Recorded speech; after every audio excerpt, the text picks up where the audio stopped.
It's okay. No, no, no! Ah! Oh, Jesus Christ, dude. It's gonna go. Oh my God, why? All right, let's go to the Proving Grounds. We're gonna clean up. Oh my God! Ah! Ah! Oh, fuck! Oh, ah, I found him! Oh, I found him! Oh, I hate it! I hate it.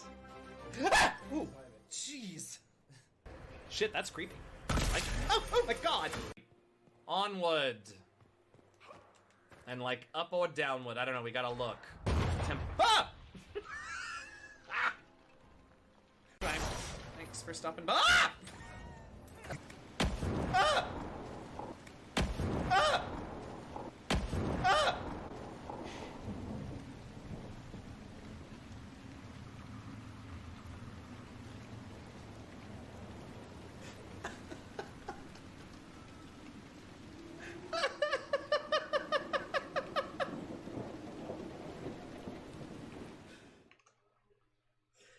Hello, everybody. What? Oh, my camera's doing weird things. All right, apparently I gotta sit over here for a little while. Hi, everybody.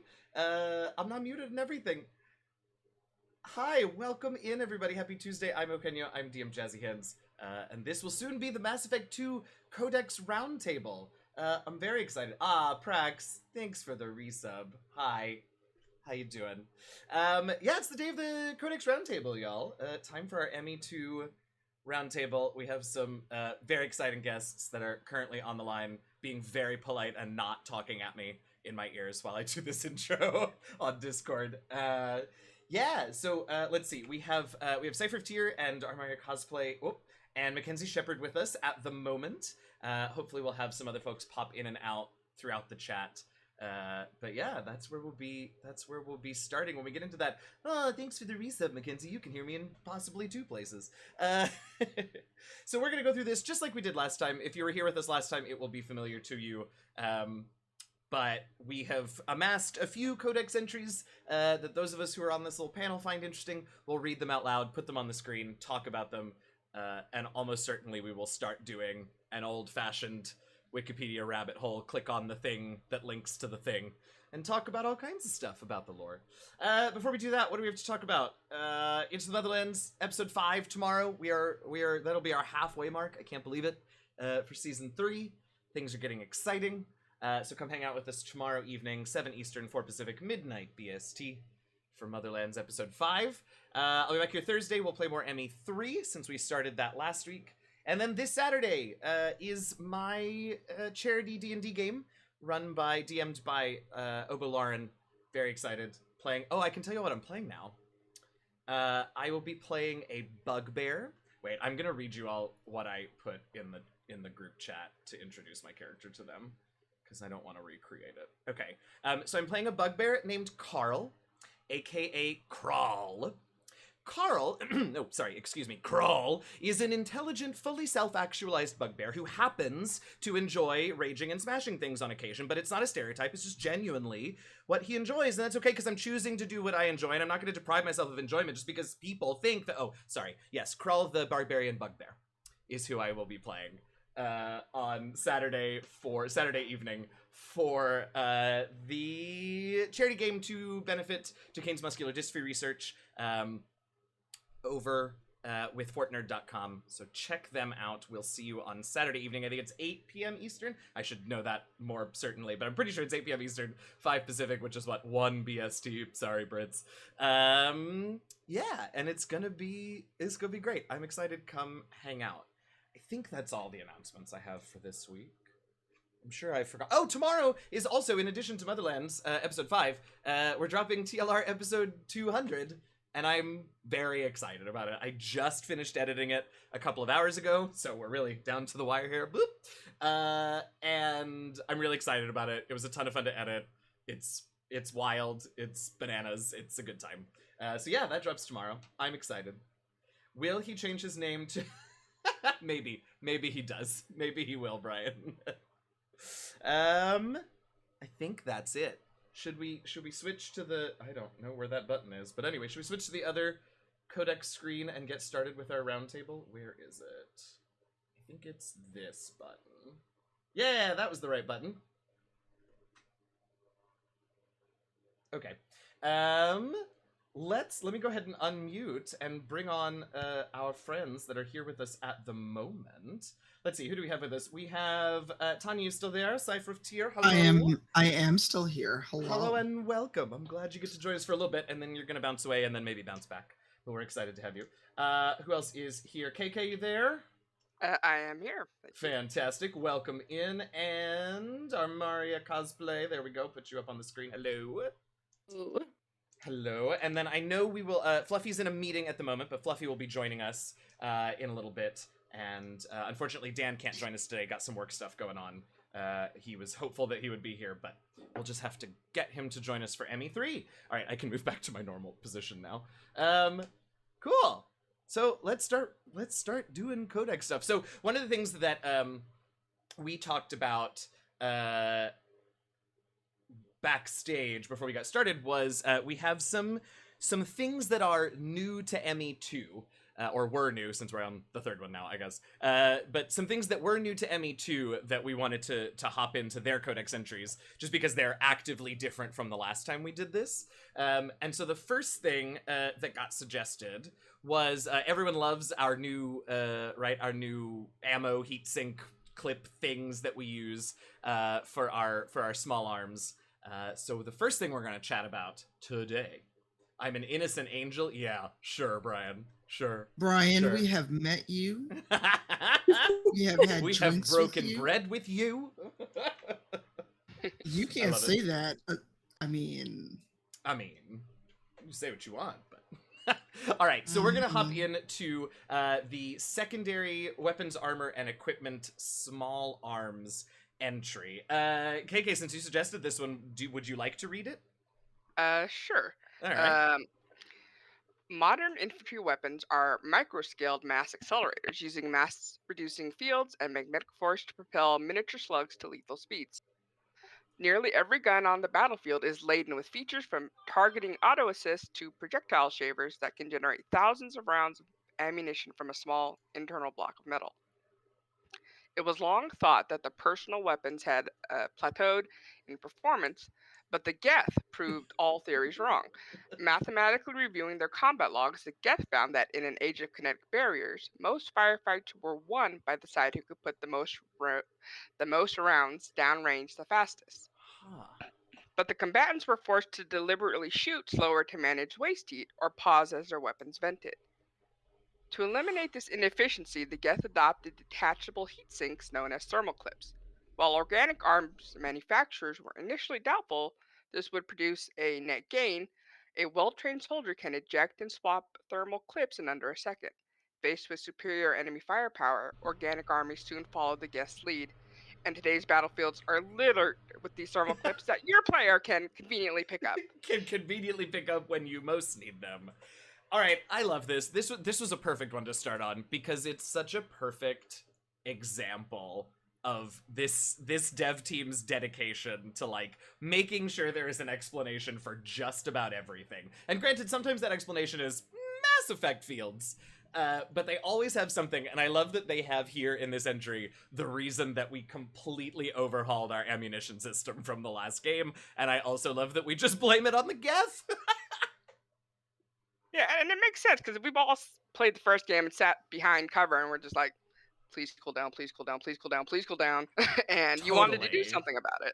Totally, absolutely. I also love that, like, I don't, and this may not be true, there might be a sniper rifle entry somewhere else that we can look at, but, like, to me, this also explains our weird automatic sniper rifle that I'll never totally get used to.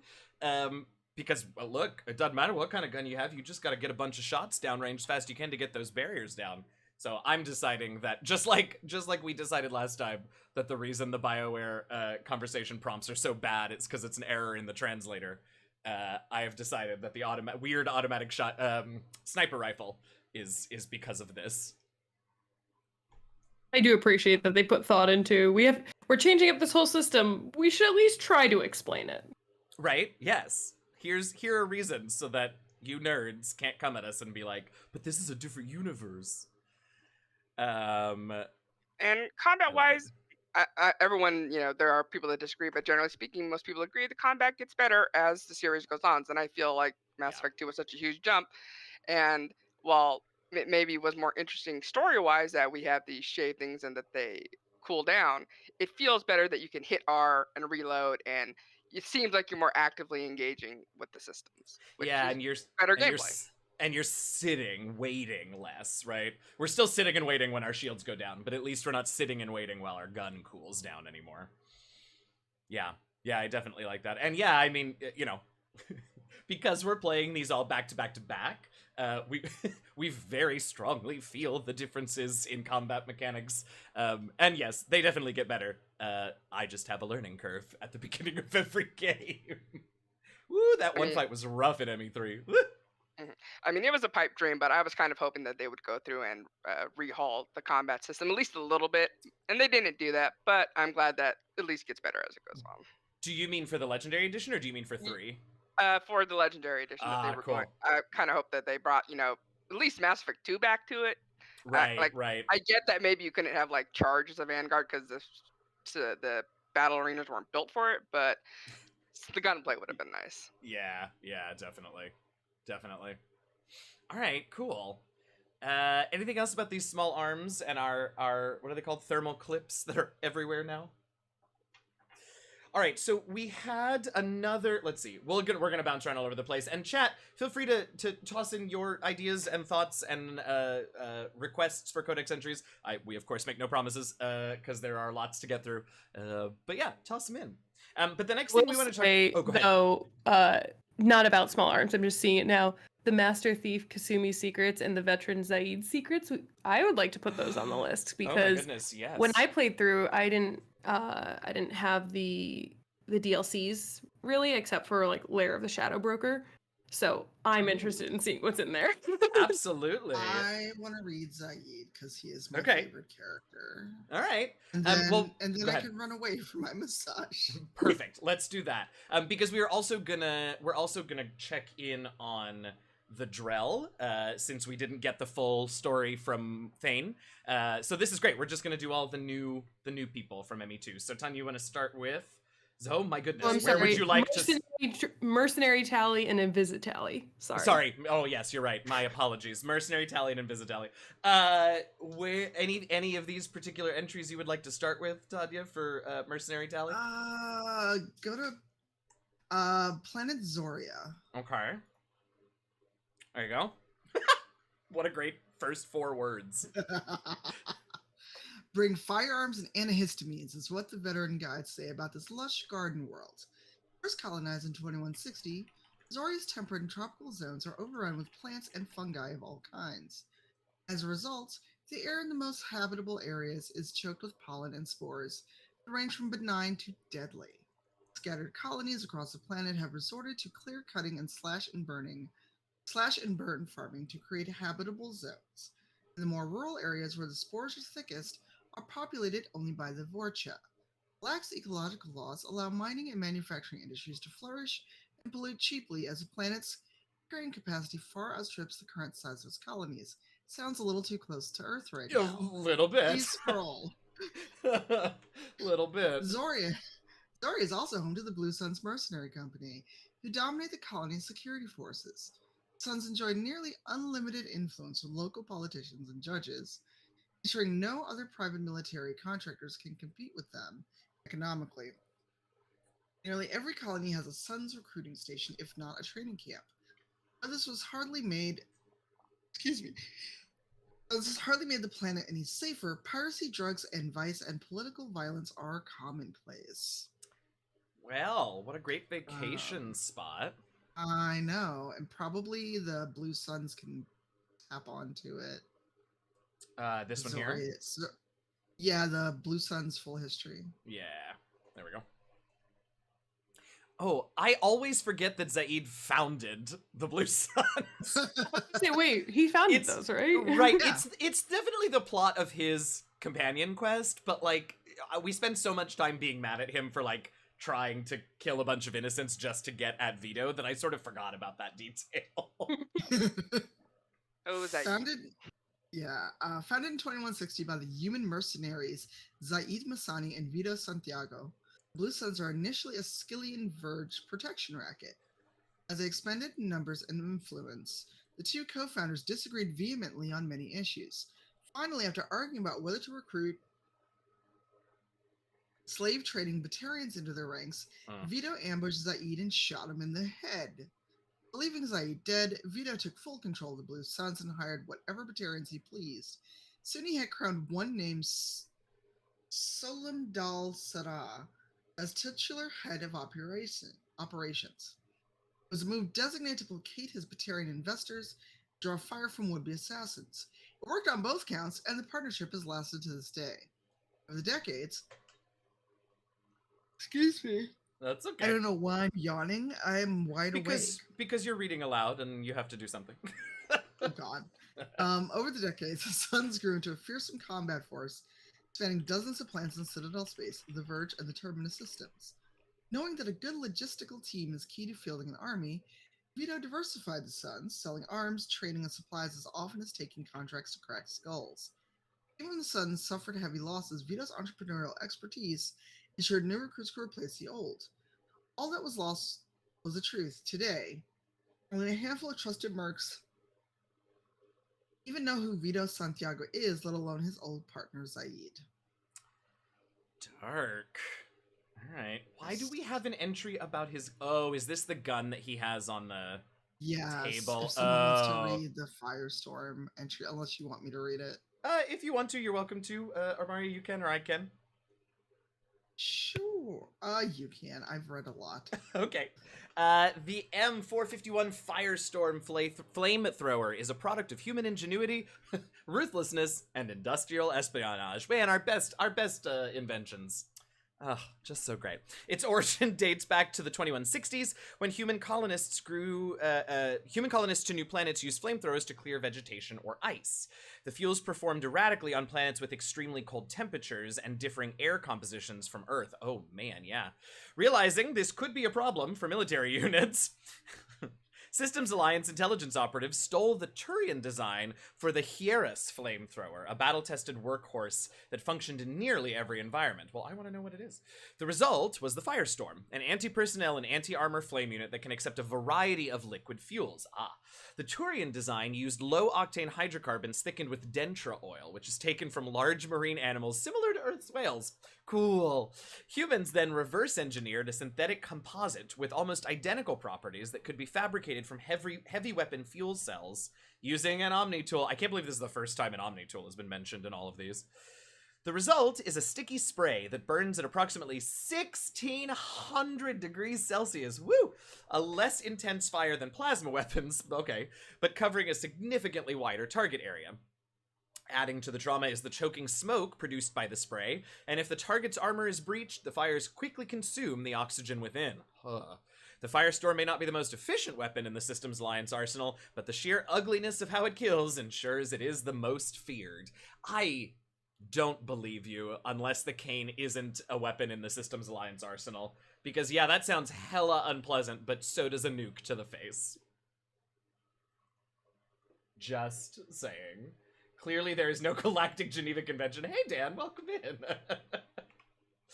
Oh goodness. That really brings up the Turians' military warfare strategy of hit hard, hit fast, and terrorize them, you know, and terrorize, exactly. And also, you know, that they have the experience of doing that all over the galaxy if they had a weapon that could perform. Because I had never even considered what havoc a different atmospheric composition could play on something like a flamethrower. Imagine you got just a little too much oxygen in this planet's atmosphere, and you try and set that flamethrower off. Kaboom. Mm-hmm. Okay, so what an interesting combination of entries for Zaid. Oh, mercenary daddy. Wow, I have not heard that before. It was a combination of mercenary Tally and I guess he was. What did we call him before? What's the other name? Murder Grandpa. Murder Grandpa. Oh, daddy just came out of nowhere. Wow, I thought Murder Grandpa was Drac in Andromeda. Oh, there's another Murder Grandpa? There's another Murder Grandpa. Oh, I love that. Well, I mean, we are now, okay, but what would his Tally designation be? Because everybody has to have a Tally designation. I don't know. Well, I guess we'll see when we get to Andromeda, which will eventually happen. All right. Well, we pretty much knew this about the Blue Sun's history for the most part. We knew that Vito had betrayed Zaid and run him off and took full control of the Blue Suns. We knew all that. It's kind of interesting how it all ties back to, like, a lot of people think Zaid led people, and I chose him to lead one of the fire teams in the suicide mission, and that no. does not end well Oh. because I know. Zaid cannot lead people. That is, like, his whole backstory is he does not Right. do it, and it's a bad idea. If you Oh, really, interesting. no. and literally every story he has when he's talking to you is like, we went on the mission and everybody died, but I got out alive. That's not the person you want leading you. What a Yeah, great point. That is Right. true. Oh I my think God. I don't know how long I really considered him, but he at least came up once, so I'm glad we didn't go with it. I mean, he makes sense on a very surface level, you know? Yeah. What, Tanya? Like I take him, but I usually take him, but he's never in charge of anything. Yeah. And he's Yeah. kind of like Devrim K in Destiny, or it's like he just needs to stand there and Right. for whatever reason, and y'all can judge me if you want, but both Devrim and Zaid could get it. Oh, all right. I mean, I see that. He's got a sort of rugged something going on about him. But it's for like, And to do different colored eyes, it's not normally my thing, but it's there not you bad, go. It's I catches just the feel like eye. Zaid would be surprisingly good because you just wouldn't expect it. That's true. That's true. I would be so busy being like low key scared at first, so I'll take it. Uh-oh, I'm broke, Tanya. Sorry, no, I started it. I'm so glad that we went and read this stuff about Zaid. This has nothing to do with any of the Codex entries, but I'm loving it. I do wish I'd used the flamethrower a little more, but the problem is, like, it's also a little unwieldy, and if I'm close enough to use the flamethrower, I'm probably about to die.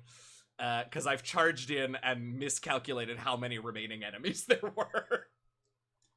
I like But how here- different all the heavy weapons are, because it kind of feels like no matter what your playstyle is, at least one of the heavy weapons is gonna like work for you. Yes. The only problem is that most of them probably will not work for your game style. Right. Yeah, absolutely. I mean, we loved the arc projector for so long. So that worked for us because, be far away, aim, and just hold, right? Like, that's easy enough. The flamethrower definitely doesn't work because I am not a, prolonged up close and personal combat person in these games. And then the cane, I mean, look, we had a little problem in that one fight with the cane taking forever to fire, but other than that, I mean, who I think the doesn't Cane want to localize playstyle nuke? Is I am so done with this area. Done. Correct. Fair. Or, I really don't feel like fighting this final boss. Let's just nuke him. Mm-hmm. Which we did more than once and was really satisfying, I have to say. What are the other? Actually, maybe we'll do this. You start Are with the there- grenade gun, and you go to the nuke gun. I forgot about the grenade gun. I think I maybe used it like once.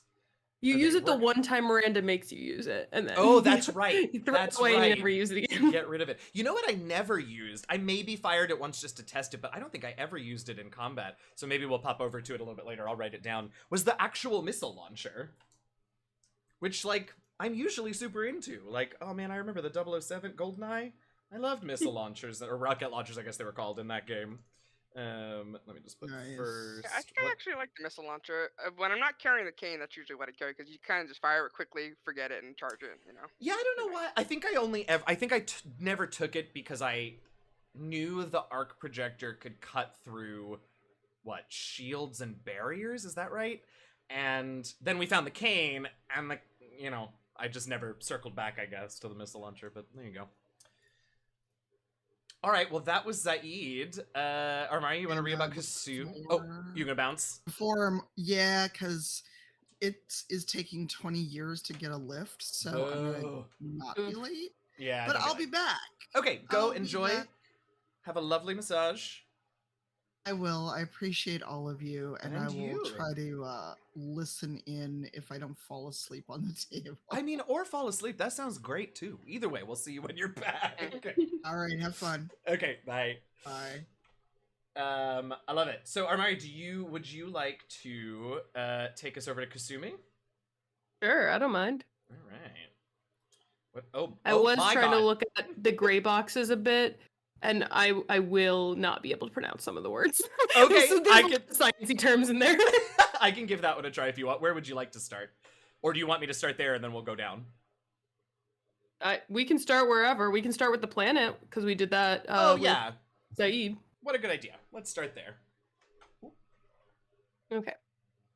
More glittering than diamonds, more expensive than surgery is how travel agents describe this planet behind closed doors. Given the opportunity to colonize planets after the First Contact War, the System Alliance chose Beckenstein? Is that how we're pronouncing it? Beckenstein. Yeah. to be their trading arm, producing goods to be sold on the nearby Citadel. Cracking the vast galactic marketplace proved difficult. The first human products sold on novelty alone, then lack of demand hit Beckenstein's economy hard.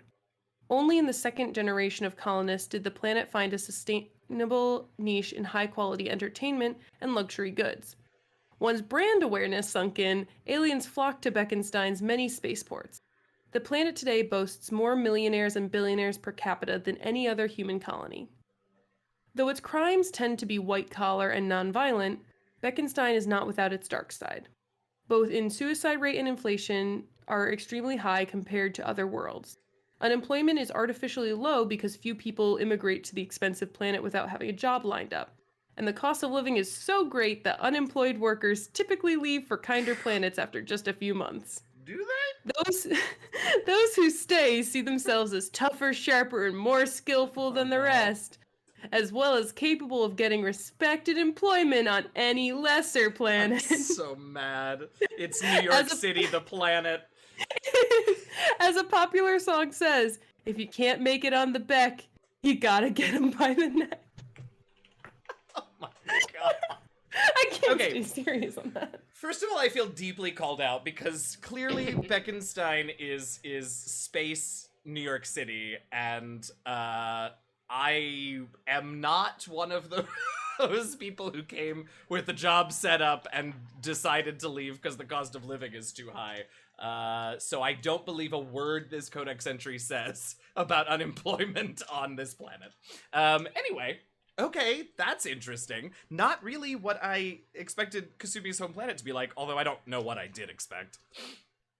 It also kind of feels a little bit like, I don't know California well, but kind of like, is it Beverly Hills, the rich part of California? I don't know California. That sounds right. I don't really either.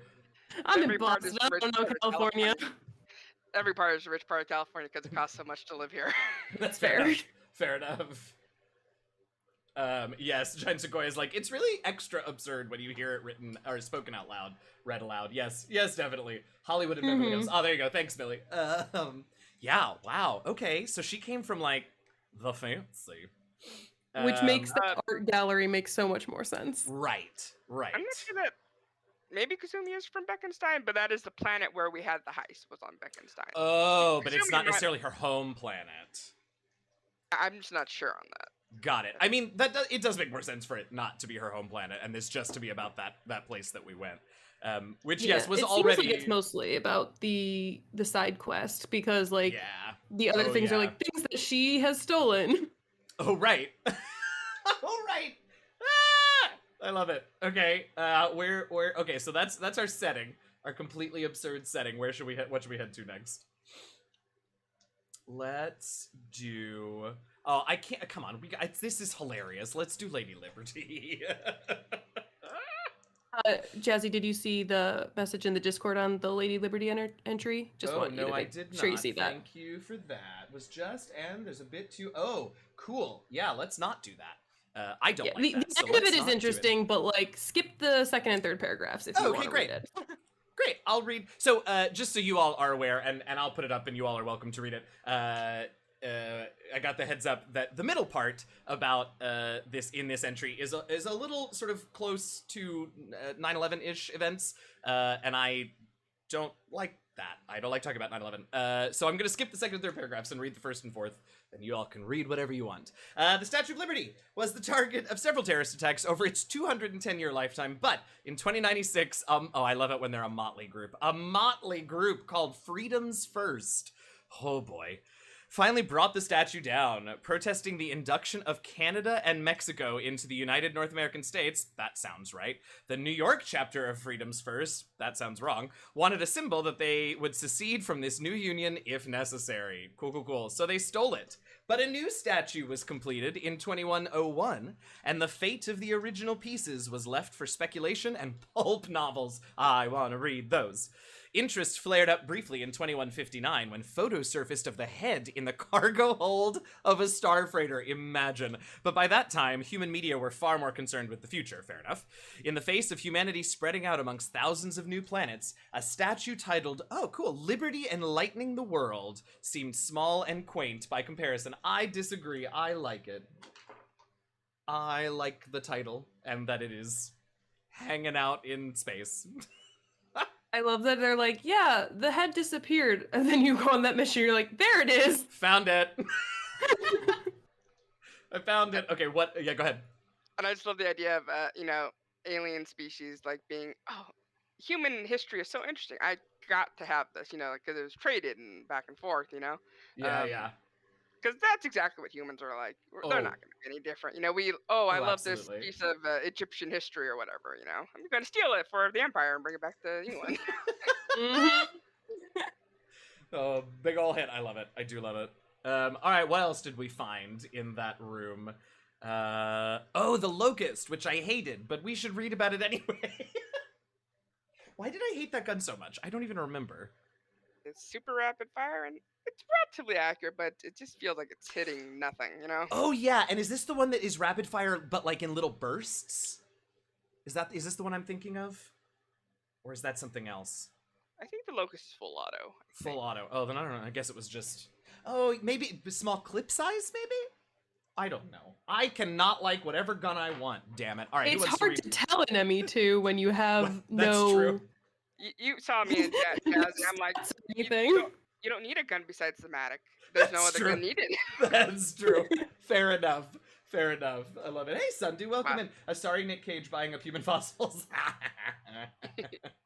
All right. Would anyone like to read the locust entry? Sure, I can give it another go. Do it. The gun that killed 2 presidents is the infamous legacy of the Casa Fabrications Model 12 Locust. Originally created for the Systems Alliance, who wanted a lightweight weapon for high-gravity worlds, the Locust was designed to overcome the limitations of traditional submachine guns at long range. Oh, well, okay. With bullet velocity of modern weapons already pushed to the limit, the Locust designers sought a way to improve accuracy through reducing weapon kickback. They created an internal floating bed that absorbs the gun's recoil with minimal jarring of the gun frame itself. Huh.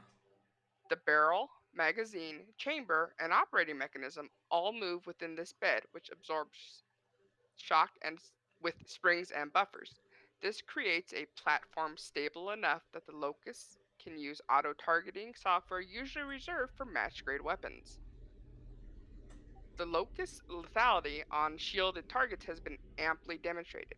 In 2176, a Virginian patent clerk named Michael Moser Lang brought a Locust concealed in a shoulder-mounted video camera to a photo opportunity between Enrique Aguilar, President of the United North American States, and Chinese People Federation Premier, Ying Xiang. At a distance of about 25 meters, Lang pierced the kinetic barriers covering the stage with the first burst, and when Zhang, I'm totally screwing that up, sorry, again, That's okay. heroically tackled Aguilar to remove him from the line of fire, Lang's succeeding burst went through the Premier's body and fatally wounded both men. I sure don't know what I expected to that paragraph to be about when the first sentence said the Locust lethality on shielded targets has been amply demonstrated, but it sure wasn't that. Did start with the gun that's killed two leaders or whatever. Yeah, was not ready for it. Like, gotta love where these things go. The old 2 for 1. The old 2 for 1. Donovan Hawk's collection contains 2 antique ivory-handled Locusts, modified to take thermal clips. very convenient.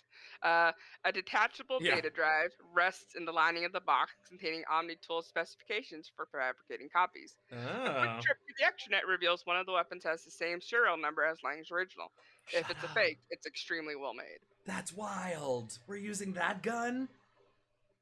Or, well, we might be. Maybe we took the other one. I don't know. Wild. And I love that ivory handled look, of course. Yeah. Let's just really go for it if we're gonna do it. Wild. Okay. Well, I guess. I do wonder. His the assassin's last name is Lang, like Kai Uh-huh. Lang. Oh. Oh, how interesting. Did they Because mention I missed the anything? name at first, and I was like, Yeah. "Wait, is that Kai Lang?" Oh no, there is a full name. Oh yeah, there you go, Michael That is Moserlang. interesting. Oh, maybe relation though. How interesting. All right. Well, it sounds like it's very advanced technology, and I'm just too much of a Luddite to want this gun. So. Oh, thank you, Millie. Yeah. Wrong spelling. Kai It Lang. is. Got it. I think it's actually misspelled in the game or somewhere as Lang, Lang, so that also maybe why you're misremembering it. There you go. I'll, There you I'll go. blame it on my dyslexia. I don't know why. Also, the fact that Virginia sort of still exists as a geographical entity sort of tickled me. Just 2176, a Virginian patent clerk. Whoa, what? Okay, cool. The planet of Um, Virginia. Yes, I love it.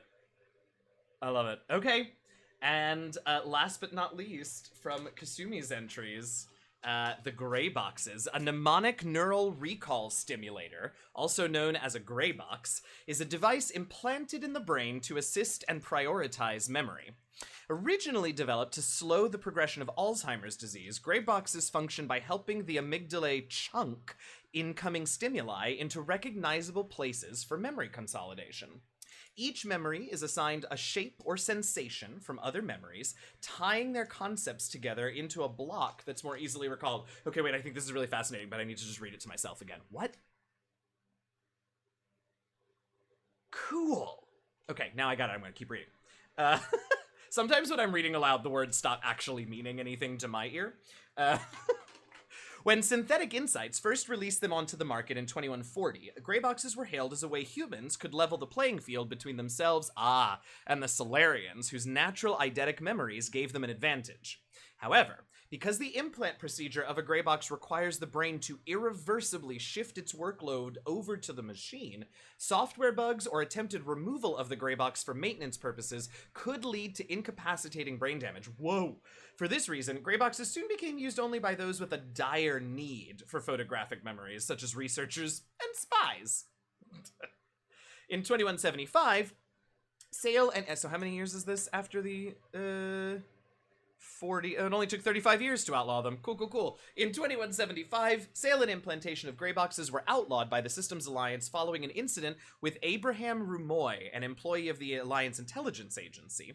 Rumoy was believed to be a professional conman and thief named Keiji Okuda, oh boy, who accessed and sold classified data. However, prosecuting attorneys were unable to use his assisted memories as evidence due to the Alliance court system's prohibitions against self-incrimination based on the Fifth Amendment of the old US Constitution. Oh my god. Rumoy soon disappeared off the map following his trial, further heightening suspicions that he was Okuda and living off ill-gotten gains.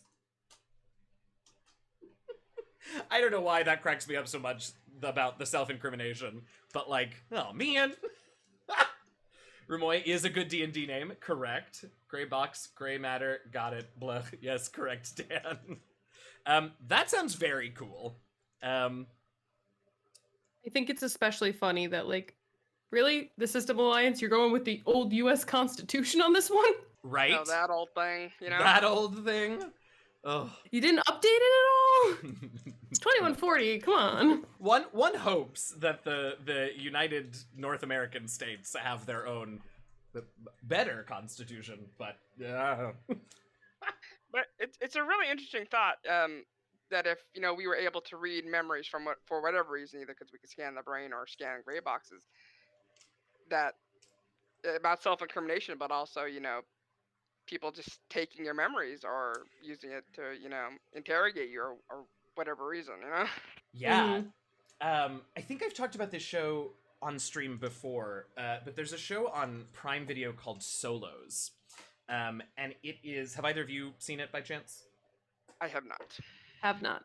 So it's go check it out. It's a great show. I think it's like 7 episodes, but it's real heavy. So like read those episode descriptions because content warnings abound. But it's basically 7 anthology episodes that are all, for the most part, just like 20 to 40-minute monologues performed by these incredible actors and actresses. So it's like Helen Mirren is there, Uzo Aduba, Anne Hathaway, Morgan Freeman. Who else is on there? Oh gosh, I'm forgetting now. But it's just like these really amazing actors doing. Sometimes there's a scene partner who will sort of. Sometimes it's just like a voice, like a computer voice or something, or sometimes there's another person. But they just sort of get the scene started, and then these actors take it and give these incredible, heartfelt, really interesting, introspective monologues. And the last episode is about a man who does exactly that, who spent his life basically stealing memories from people and sort of living in them. And the last episode is about one of the people that he stole memories from, like coming back and finding him and confronting him. But yeah, so the whole idea of like being able to play with a memory as an independent data point is weird and very cool and very creepy. That definitely sounds like a wild show. It's very. I mean, it all takes place sort of in the vague technological future. I don't know how else to explain it because every episode is kind of so different, but it's so good. Definitely, like I said, read those episode descriptions because like there's some heavy shit. But God, those actors are just giving masterclasses in every single episode. And it made me very much think of this when you said that, KK, about being able to take memories. Fascinating. I mean, could you just imagine the black market trade on people's memories? Oh, for sure. Oof. Oh, absolutely. And for a million different uses, right? I mean, everything from experience and learning to escapism to, I mean, all kinds of reasons that those things would blow up on the black market. Mm-hmm. Yeah, if you can start looking at people's memories, then it would make sense to have some fake ones to put on top of yours. That's what people see first. Yeah. Oh, that's even weirder then. Because at what point do the fake memories in your gray box, do you sort of lose track of them being fake? Mm-hmm. Because I was playing this game called iCyborg for hope it's not after Choice of Games, and it deals with that you play a cyborg who's been copied from someone, and you disagree with your person, you leave them, and you can either become like them or not like them, and it's kind of funny that this came up. I was just playing this earlier today on my phone. Yeah. Huh. Yeah, this really is a rabbit hole, right? Because there's so many other. Once we start talking about implanting fake memories, then it's like, oh man, there's the possible positive effects. It could be a really sort of useful, if used carefully and researched fully, a really useful sort of therapeutic tool. But also, my God, I don't even need to begin listing the dangers of something like that. Fascinating. Also, some Eternal Sunshine of the Spotless Mind happening. Oh, yeah, exactly. Delete painful memories and trauma, right? But then what effect does that have on the rest of your memories and on the rest of your psyche? And fascinating. Fucking with brains, man. Yeah, like I think in Kasumi's mission, they were like Shepard says to her basically, do you really want to just be sitting in these memories and not paying attention to the real world around you? Yeah. I believe you chose to let her keep the gray box, correct? I did let her keep the gray box, I think. Yeah, I was just thinking about that. And I think I did. Huh. Now, do we know if Kasumi has one of her own? I don't think she ever mentioned it. I don't want to say conclusively, but I don't but think she didn't so. mention I'm gonna it. Okay. Google that quick. Okay, I'm curious. because obviously her partner did, but obviously also her partner was a somewhat different person, particularly before they met. I love that he was the reason that gray boxes got outlawed. It's like tech, like deep fakes, all good intentions in the development and marketing, but so much danger in the widespread use. Yeah, exactly, Sundu. Brains are already kind of fucked up and messy. Yes, Millie. Cool. All right. Well, anything else about these particular Kasumi entries? Because if not, it may be time to head over to, what's his face? Don't think so. The Drell. Go ahead. Thane? Yeah, to Thane. Thank you. I was like, that Drell guy with the sad story about his son. Thane. Okay, mostly everything that comes up on a quick Google search is whether or not to let her keep or destroy it. But someone said that she does have her own, but I can't confirm that. So. Oh, okay. Interesting. Now I'm fascinated. We'll go down that rabbit hole eventually. Did Thane ever tell you what he was called? Why he called you Siha? What it meant? I don't think I ever got that conversation with him. No, so I'm sort of not collectors. I'm sort of hoping. Sneeze. Excuse me. So I'm sort of hoping that it'll come up in here, and if it doesn't, then you can tell me what it means, because we have waited long enough, and by we I mean I. I'm sure he'd be very frustrated. He would not tell you. He wouldn't. Is it in? I'm just. I know a scene that he does tell you that you did not get, but I'll wait to see if it comes up here. I'm just scanning through these two entries, and I don't see the word in there, but we'll find out. All right, shall we start with? Was that a fluffy laugh? Yeah. Hi. Oh, hi. I was like, I know that laugh. Welcome. Hi. Hi. I see we're talking about Green Tally. We were talking. Well, now we're talking about Green Tally. We just finished up talking about. Sort of talking about Kasumi. Mostly talking about the things that were in that place for her mission. Okay, hold on. You're here, so let's put your name on the screen, and then let's change this so that folks know what we're talking about. To the Drell. Uh-oh, I misspelled that. All right, would anyone like to lead us off with Drell biology?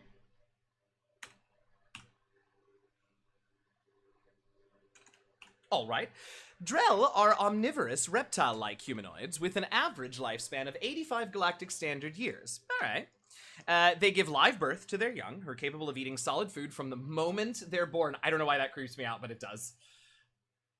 I guess that's not unusual in a lot of creatures, but for some reason that is very creepy to me. Drell appearance is very similar to Asari and humans, but their muscle tissue is slightly denser than that of humans, giving them a wiry strength. Many of their more reptilian features are concealed, like a 3-chambered heart with a muscular ridge that's capable of shunting oxygenated or deoxygenated blood as needed. Oh, cool. One unique characteristic, however, is the hybrid bone in their throats, which Why have we never seen Thane do this? Which allows them to inflate their throats and produce vocal sounds outside of the human range. Incredible. Would-be assassins have noted that these two features make Drell extremely hard to strangle or suffocate. Because the Drell ancestors emerged from arid rocky deserts, the humid ocean-covered homeworld of Kage proved tolerable only when the Drell stayed inside a climate-controlled dome city. Due to this huge disparity in the two species' homeworld environments, the leading cause of death among Drells on Kage is a bacterial lung disease called Keprel's syndrome, which we know that Lizard Tally has, Green Tally has. Within a generation of the Drell's arrival on the planet, the disease had become resistant to Hanar antibiotics and other advanced treatments. Wow, that was quick. Once an infection settles in, death is slow but imminent. Transplants may buy time, but as the infection spreads to other major organs, there comes a point of diminishing returns and eventual systems failure. That got sad. All right, so we already knew a good chunk of this from what we had talked about with Thane. Except about the throat thing. I'm so disappointed that he never did that for us. I'm just imagining it like the birds that do it as like a mating ritual. It's like, right? Well, maybe he just didn't get far enough in his romance track. Ah, that's it. You're correct. Swallow whole. Things I miss out when I don't romance Thane. Right? We'll just have to do. Well, I mean, that's good enough reason for me. I get to see the throat inflate. I'll romance him next time. I want it. I want to see. It's fine. Okay. Anything else about the biology, or shall we go do culture and then we'll talk about it all together? Let's do that. All right. Mostly, I just want to get through these so that you all can tell me what that damn word means. 8 centuries ago. 8 centuries ago, the already arid Drell homeworld, Rakana, began its swift descent into lifelessness due to disastrous industrial expansion. What a completely unlikely scenario. Because their population was bursting at 11 billion, and they did not possess interstellar flight capacity, the Drell would have been doomed without the intervention of the Hanar. Following first contact, the Hanar spent 10 years transporting 375,000 willing Drell to their homeworld, Kage. The remaining billions perished in the dying world, warring against each other for diminishing sources of water and food. Today, only a few thousand survive on Rakana in clusters never exceeding a few hundred. Now a cemetery world, Rakana's population can double during pilgrimage season. Are we going to talk about that? Hope so. Drell have been part of the galactic community for almost 2 centuries. Most reside on Kage, content to coexist with the Hanar. Those who leave Kage tend to be adventurers. Gifted by the Hanar with acute perception of interspecies body language, solitary Drell travelers often seek out new species elsewhere, adopting that species' culture and rarely returning to Kage. Such Drell number in the thousands and are scattered across the galaxy, tending toward quiet, integrated lives. On Kage, the Hanar afforded the Drell every opportunity to thrive. Yeah, except for the whole deadly atmosphere thing. Anyway, while outsiders and even some Hanar regarded the Drell as junior partners, if not actual servants, Drell have integrated themselves into every level of Hanar society as respected, productive citizens. Huh. No, it's really it's fine. Put your iguana in the aquarium with the fish. Right? I'm sure the iguana will adapt. It'll probably be fine. What? Why are its scales falling off?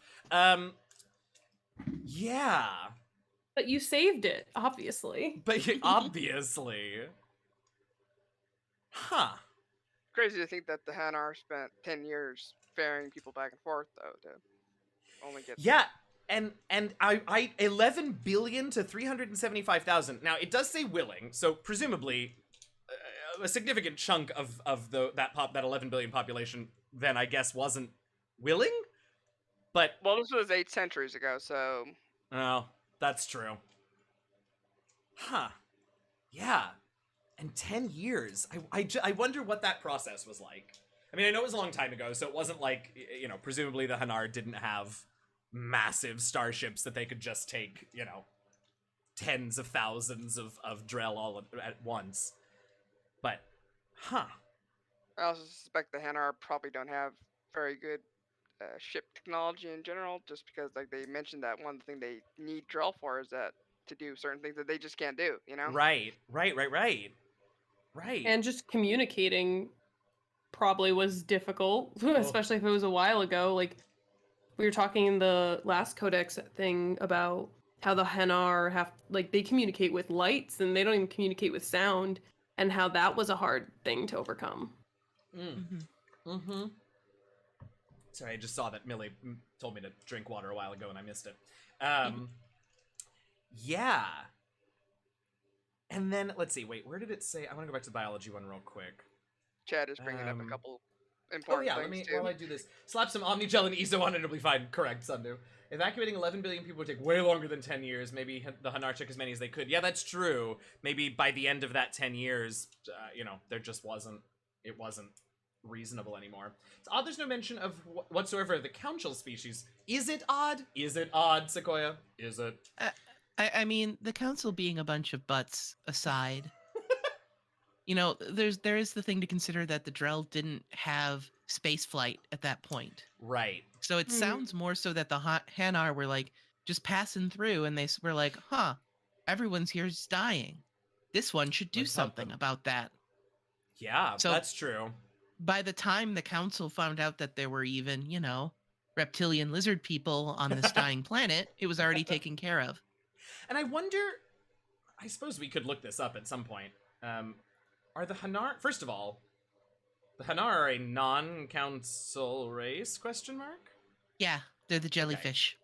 No, yeah, sorry, I knew which ones they were. They aren't represented on the well, obviously they're not represented on the council because they're not on that thing. So I wonder, like, I don't know. It doesn't look like there's an entry in here about the Hanar, but like I wonder maybe to your point, Fluffy, like how much interaction. I mean, obviously they had spaceflight, but like I don't know the history of the council and of that well enough to sort of know all the way back then how much contact there would have really been. So all valid points, all good points. The Enkindlers would want them to help. Oh, right. I forgot about that part of their religion, the Hanar religion.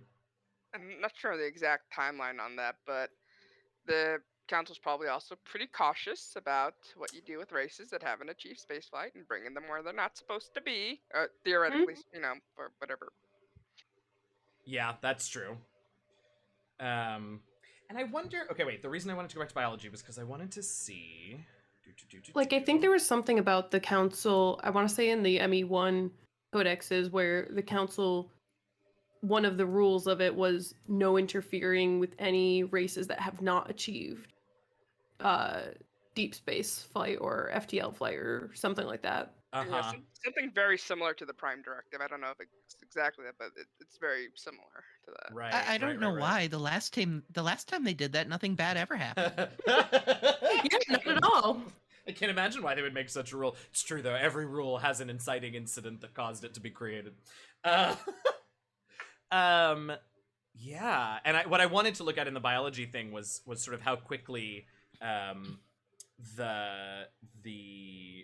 disease progresses, because I was like, by the end of that 10-year migration, they must have known about it, but it looks like it took a whole generation, which for Drell is about 85 years, took a whole generation to become antibiotic resistant and sort of an insurmountable problem. So I guess that makes sense too. Fascinating. All right, somebody tell me what the word means. Actually, first tell me what the word was, because I don't remember that either. The word was Siha. Siha, that's right. And Thane will eventually reveal it as the name of one of the warrior angels of the goddess Arashu, fierce in wrath, a tenacious protector. That's such a The great term of name. endearment. That's so great. I love that. Oh, I'm sad he didn't tell me that, but I'm glad I know. The scene that I distinctly remember, because I don't remember if I got it in my playthrough or not, but I know I was watching one of my friends who romanced Thane, and you definitely get that in his, like, when you lock in the romance scene. So I know that you at least get it in that track because it is a term of endearment, and he explains that. Got it. Makes sense. Makes sense. Oh, Thane, you're such a good boy. AKA why the Shadowbroker species was quarantined. Oh, talking about not having space flight and council things. In ME1, it's explained as why the humans have to initiate first contact before the council would talk to them. Right. Yeah, so the Hanar definitely were not following council protocol if it existed back then. What is that one quote he says before he helps us on the prayer? Amankura, Lord of Hunters, grant that my hands be steady, my aim be true, and my feet swift, and should the worst come to pass, grant me forgiveness. I'm like, that line gets me every time. Like, Thane's not even close to my favorite character, but like, oh, that's badass. He was really, I have to say, like, for what his backstory is, I was very taken in. It was very effective for me anyway, so I appreciated that. For it being like, oh, I spent my whole life killing people, and I guess maybe I don't feel guilty, but kind of do. But I thought it was very effective. Yeah, saying like a Bioware character is my favorite characters, like, that's not saying much because it's what they do. Fair enough. I love it. One interesting thing on the this isn't a codex thing, but looking up the codex, I was like, I'm pretty sure I remember what Siha means, but let me just double check. The Drell page, one of the first trivia notes is what Morden tells you if you're in a romance with Thane. Because it changes for each romance. Oh, really? Oh, so I think I forget, Jazzy.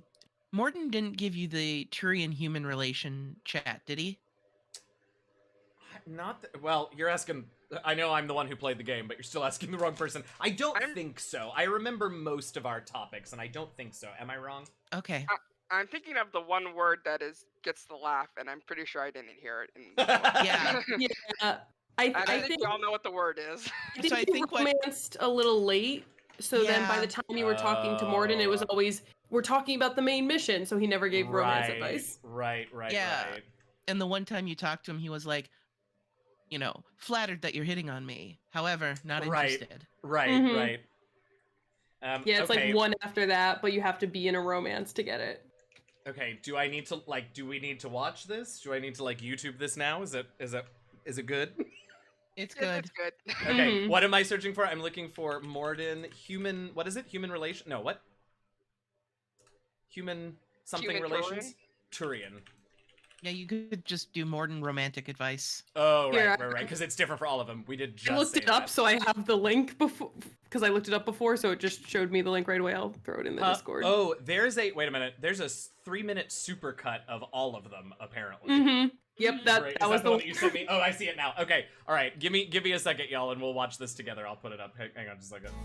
content Okay, warning for sexual discussion. Cool. Thank you for that.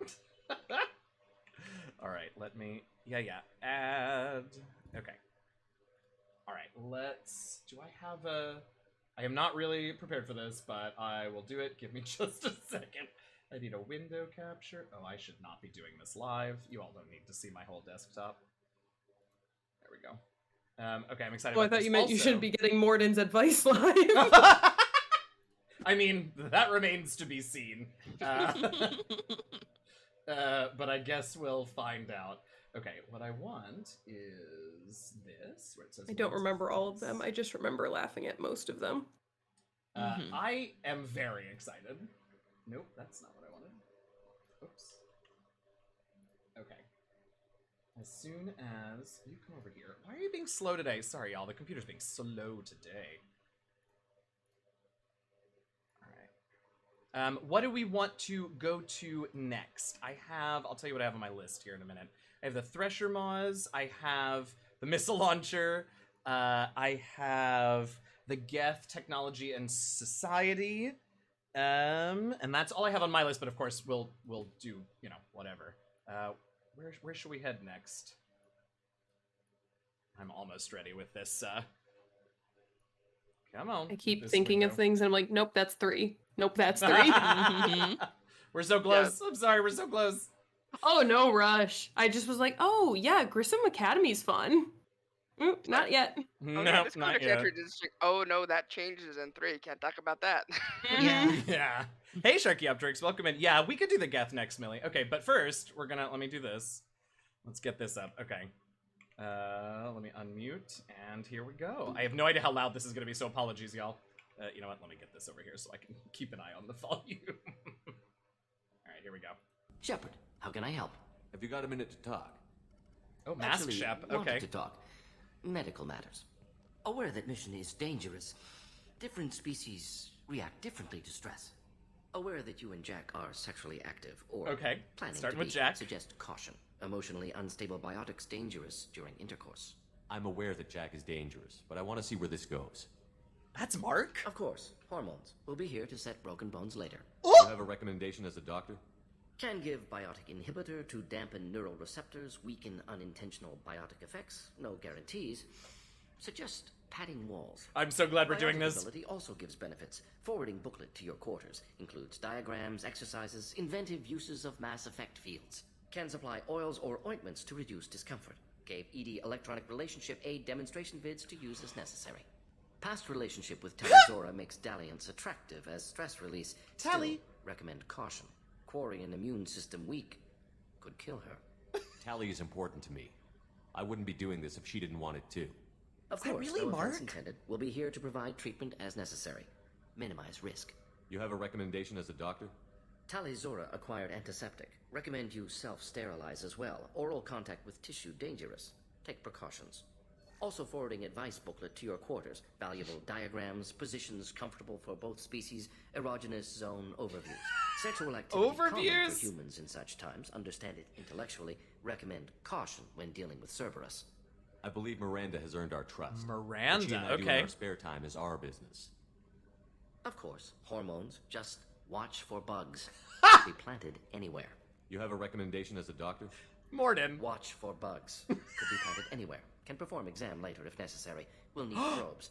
Morden! Biotic ability also gives benefits. Forwarding booklet to your quarters. Includes diagrams, exercises, inventive uses of mass effect fields. Sexual activity normal as stress release. Still, recommend caution with Thane. Oh, here we Drell go. Human liaisons complex.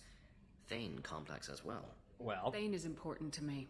I Aw. don't want to hurt him, but I'm not gonna just walk away. looks like Miranda. Of course, hormones. Regardless, come to me when rash develops. Ah, Do you what? have a recommendation as a doctor? Prolonged human to Drell skin contact can cause small rash, itching. Oral contact may cause mild hallucinations. What? Sexual activity normal stress release for What? humans and Turians. Still, recommend caution. Warn of chafing. Well, I yes, we intend to knew be that. cautious, Doctor. But Garrus is important to Oh, me. let's pretend we got this Not scene. gonna scare me off. Of course, hormones. Regardless, come see me later. May need analgesic. Chafing. Do you Ah! have a recommendation as a doctor? Turians based on dextro amino acids. Human ingestion of tissue could provoke allergic reactions. Anaphylactic shock Oh! possible, so don't ingest.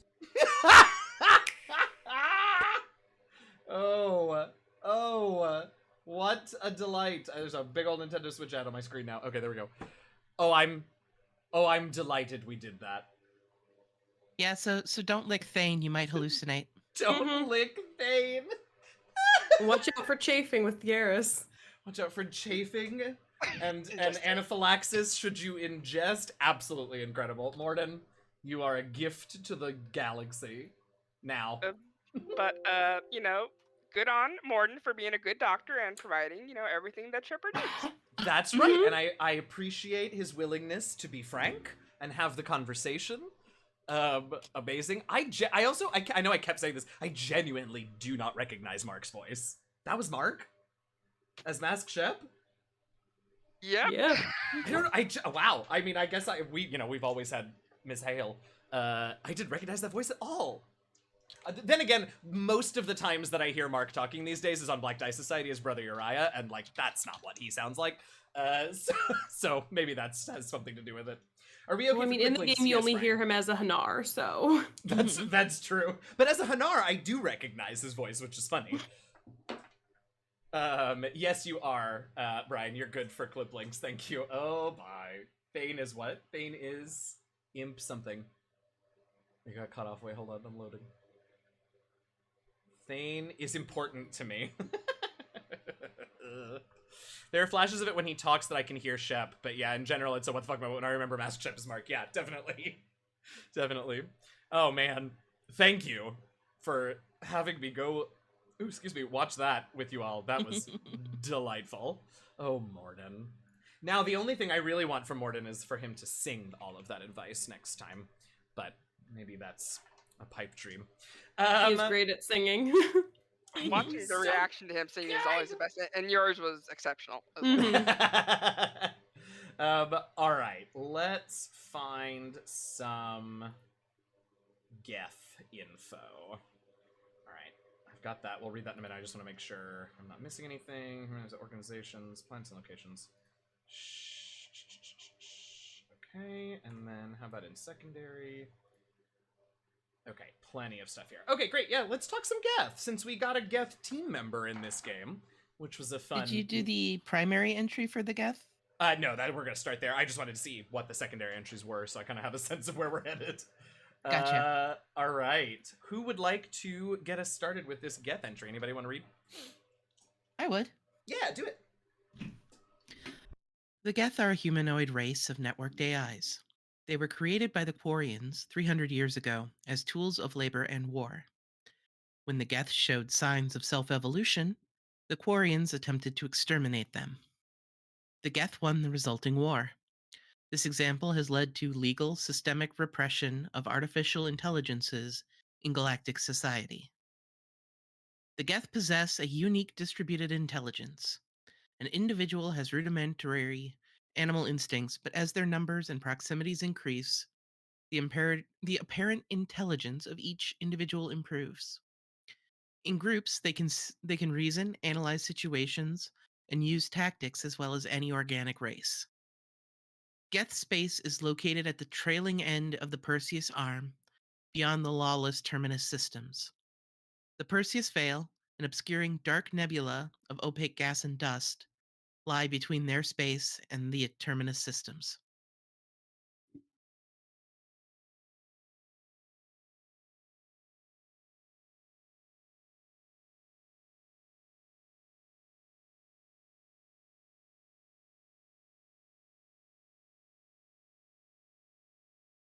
Yeah, you muted Jazzy. Oh, thanks.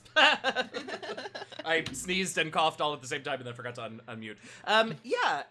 Okay, a solid start to the Geth entry, solid basics. We knew most of this, but that last sentence of the first paragraph sure is a hell of a sentence to have.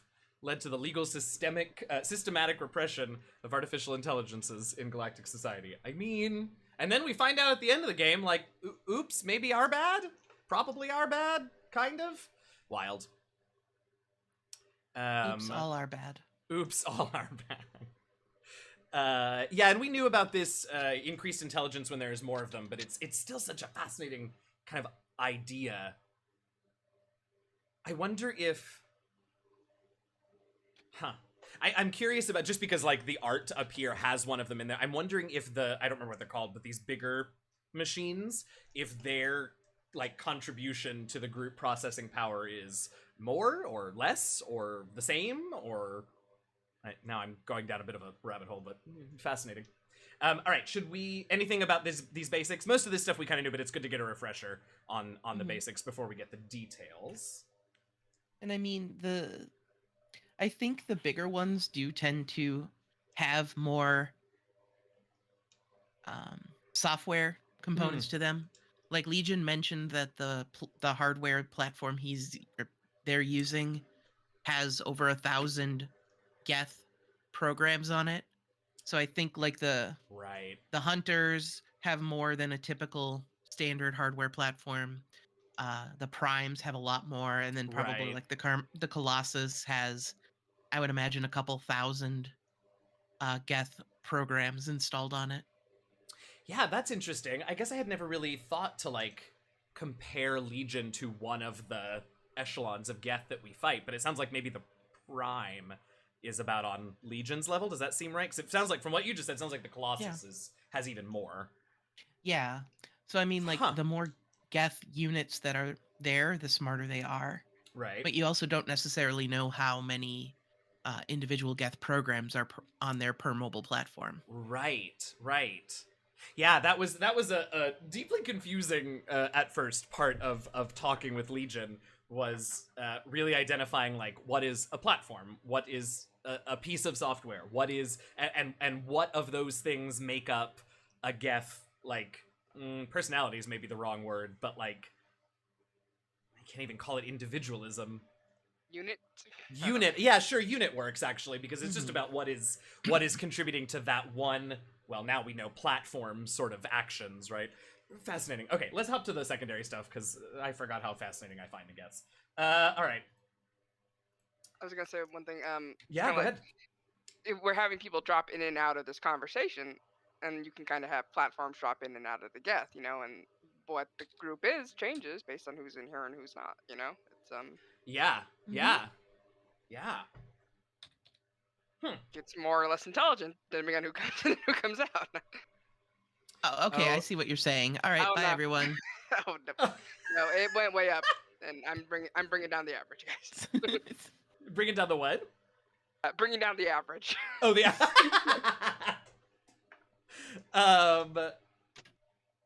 I got distracted. Okay. Cool. Let's see. What do we have? Armatures, heretics, and technology. Anybody got a preference where we start? No preference. Well, let's just go down the list. Armatures. I'll grab this one. Armatures are a quadruped all-terrain heavy weapons platform. Oh, this is what I was just talking about in that last picture. All-terrain heavy weapons platform akin to the armored fighting vehicles of other races. Geth being synthetic intelligences, armatures are not crude vehicles, but intelligent entities capable of independent decision-making and learning. Armatures are equipped with heavy kinetic barriers. Their main cannon, mounted on the articulated, quote, head turret, appears to be a highly efficient conventional mass accelerator. It's capable of firing in anti-personnel and anti-tank modes. Some armatures carry drones into battle, presumably for reconnaissance purposes. Others host a swarm of insect-sized repair microbots. Ew, did we ever see that version of an armature? Because creepy. The one that you fought with to save Cal Rieger and Tali.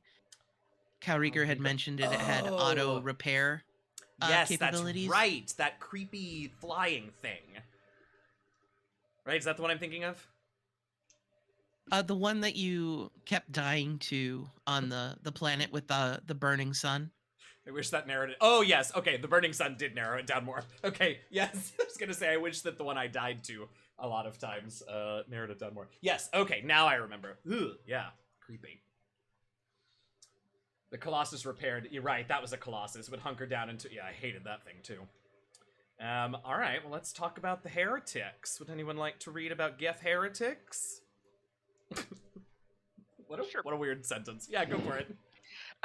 Conversations with the Geth programs dubbed Legion have brought to light a profound schism in Geth society. When Saren Arturius approached the Geth and the Dreadnought Sovereign, some of them chose to follow him. Most did not. Saren's followers were allowed to leave Geth society, but were dubbed heretics by those that remained. This revelation implies several things. First, the majority of Geth choose not to attack organic society. Second, the Geth forces the Council and Alliance fleets have battled the last 2 years represent only a small portion of their actual military and economic power, perhaps as little as 5% of mainstream Geth society. Third, this suggests okay. that You're good. individual Geth possess more free will and perhaps even personality than previously suspected. Without such individuality, no Geth could have deviated from the group decision to join or reject Saren's mission. There could not have been a division. Finally, there is the matter of Legion's word choice. The Geth used the English word heretics to describe Saren's followers. Of the many words Legion could have chosen, nonconformists, dissenters, rebels, etc., only the word heretic suggests a broadly accepted Geth philosophy or religion, and that the actions of Saren's allies violated the orthodoxy. Okay, I'm glad they mentioned that, because I was a little surprised by that, like, deeply, well, I guess in my mind, like, deeply religious-related word that Legion chose to use. I don't think and it was probably said at some point, but I don't think I knew it was only 5% of Geth society. Mm-hmm. I think he does mention it because I think I remember him saying, like, yeah, no, it's a very small percentage. And my first reaction was, wait, I've fought so many of them. That Right. means there's so many Geth out there. So many. I knew it was not the majority. I remember, I guess I took on board that much when we were playing that mission, but I did not register 5%. And I mean, you also have to think about it. Like, each mobile platform you killed was probably a couple hundred Geth programs. Right. So, like, in terms of Geth as, like, an entity, there are probably trillions, if not, like, quadrillions of Geth programs in the galaxy. Yeah. God, it's a good thing it was only 5%, huh? Wow. And then well, I guess they have the potential too for... Do we ever... Sorry, my brain is going 1,000 miles an hour and my mouth is only going 10.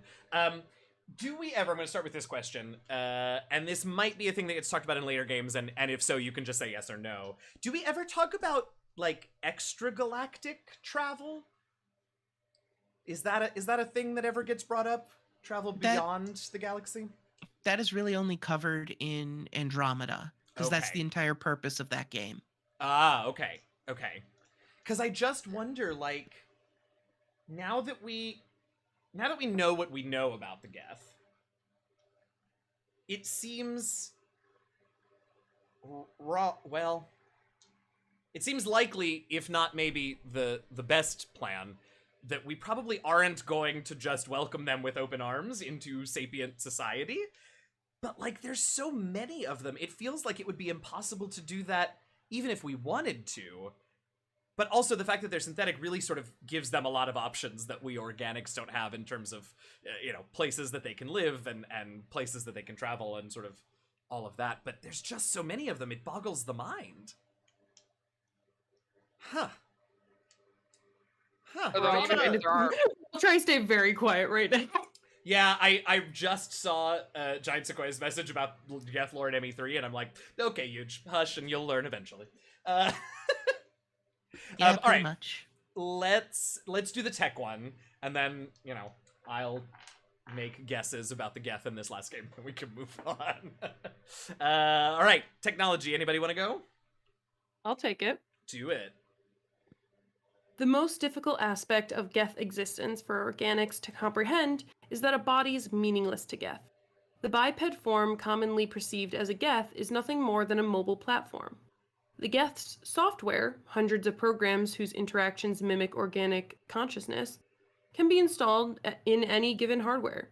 The Geth that was a bipedal soldier an hour ago may now be a quadruped heavy armature, and in an hour might be a starship. Buh. Between tasks, Geth programs upload to gigantic space station mainframes that allow billions of programs to exchange thoughts and memories with minimal lag. Oh, sorry, too far. It's a longer one than I realized. There we go. The claim that the Geth are an example of the extreme risk posed by AI development is misleading. As opposed to the top-down design of organic created AIs, in which hardware and software are specifically designed to achieve consciousness, Geth are a bottom-up model. They were never intended to possess more than animal-level trainable reasoning. Designed as VI-driven robots, not significantly different from modern security mechs, Geth consciousness developed as their adaptive learning programs interacted with one another via networked processing. The Geth codebase discovered that 3 individual robots using a wireless local network to form a single mind could perform many tasks more efficiently than they could as individuals. As these local networks were more heavily exploited, they reached a critical mass of processing, achieving consciousness. Modern Geth retain this remarkable interconnectivity, constantly exchanging data with one another and networking to increase their cognitive abilities. To Geth, these mind-sharing abilities are natural and unconscious as breathing is to most organics. Okay, this entry I like a lot. This addresses a lot of the things that I find fascinating. The first of which is, this very first sentence is exactly spot on, about, the body is meaningless. These software bits can be uploaded to all sorts of different quote-unquote bodies or platforms, but still technically be the same Geth. But also, what does that mean? That it's the same? I find this whole thing just really interesting and sort of difficult to grasp. Another thing to take into account here with that is you look at Legion. Legion was a platform of 1,000 something programs. Mm-hmm. Legion was by itself for 2 years, Yeah. not really fully connected to a Geth central computing station. So Legion is by far the most individual Right. Geth entity out there. Because Legion had these 2 years where, yeah, there'd be check-ins and relays of data, but not a constant connection to these server hubs. Yeah. They weren't really swapping in and out Geth programs because they were all kind of not stuck, but kind of stuck on that mobile platform and developed a different bond than when you're just jumping in and out from one platform to the mainframe to something else. And Right. Well, and I wonder, I guess we'll find out. But it's interesting that the vast majority of what we've learned about the Geth at this point came from Legion, who is as you've said, who is an undeniably unique Geth, right? There aren't really other platforms or combinations of software that are quite like Legion because they have been isolated for 2 years. It's just fascinating to me because what does that then do, right? First of all, why and how does Legion exist in the way that they do? And then also, I don't know. Not that Legion is an unreliable narrator, but like, how is their point of view different because of those 2 years? Fascinating. Mighty Mer, welcome in, Raiders. Hello, hello. Thanks so much for joining us. Welcome in.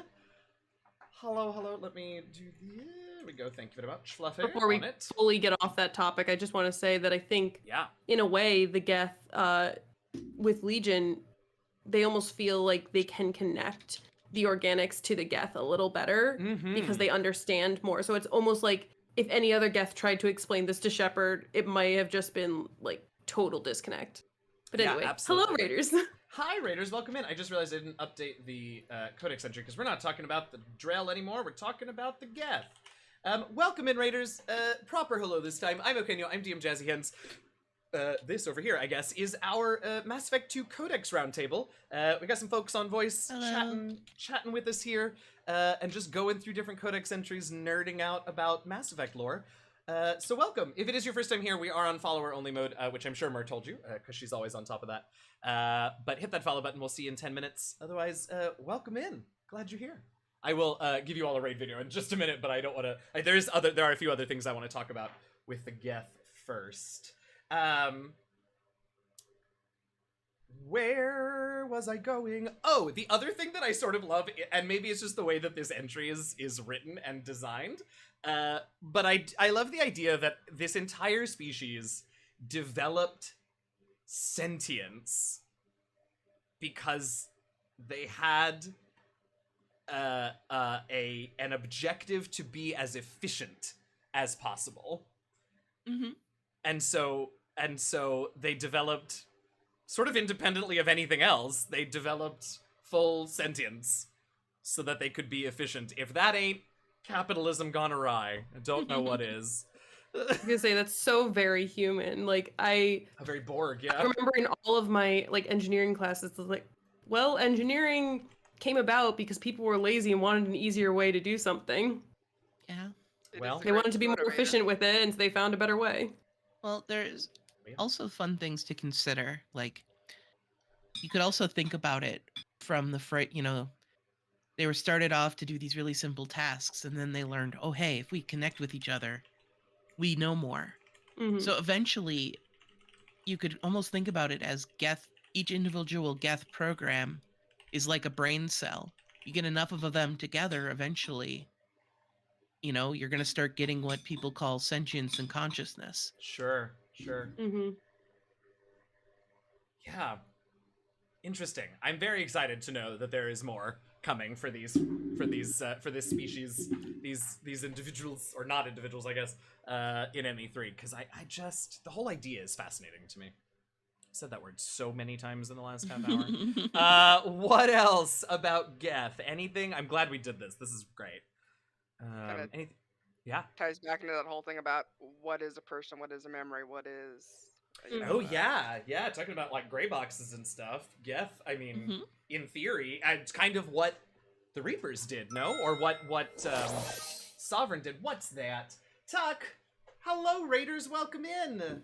Thanks for the raid, French Tuck. Hello, welcome on in, everybody. Hey, that's 2 in a row. Okay, now I really do owe you all a video. We'll do it in just a minute. Welcome in, Raiders! I'm Okenyo, I'm DM Jazzians. This is our nerdy ME2, Mass Effect 2 Codex Roundtable. We're talking about the Geth at the moment. Welcome on in. Happy you're all here. Wow. Yeah. Welcome in. If it's your first time here, we are on follower mode, 10-minute follower mode. So hit the follow button and we'll see you in about 10 minutes. Just keeping things safe and cozy here. Welcome in. I'm glad you're here. Oh, Trooping Crutch, thank you so much for the host. Also, welcome. Hello. Yeah. I'm excited to do more Geth stuff. Who's that? Anna Devious, thank you for the follow. We'll see you in 10. Anything else about the Geth, y'all, before I give them a raid video and we move on to our next topic? I know there's so much more coming in this game, so I'm sure you all are like, ugh, yes, but... Yeah, we can hold off till ME3, okay. right? Yeah, we definitely. just got another 3 hours of Geth to talk about. Yeah, right. The ME3 roundtable. ME3, and then the next day, Geth. Geth, right. Just a whole stream for the Geth. I love it. I'm excited about it. Cool. Gotta make sure to keep them gething. Oh, we gotta go to video. We gotta go. We can't do it. I love it. All right, welcome in, all of the raiders. Thank you all. Yeah, you did absolutely, Fairbear. You slipped in. I noticed you were here when you were preemptively banning things for me. You're the best. All right, welcome, raiders. Get cozy and look at some butts. Professor Mirror, size queen for the new millennium. I said it. I said it. Thank you.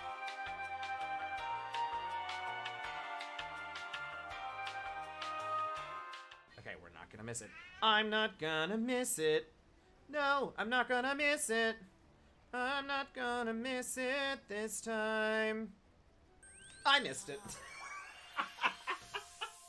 But we gotta zoom in on the face.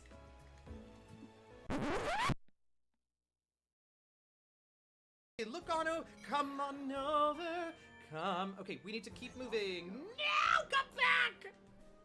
There you are. No, you noodle. Oh my god. Oh, paint me like one of your French models or whatever the line is. Look at the...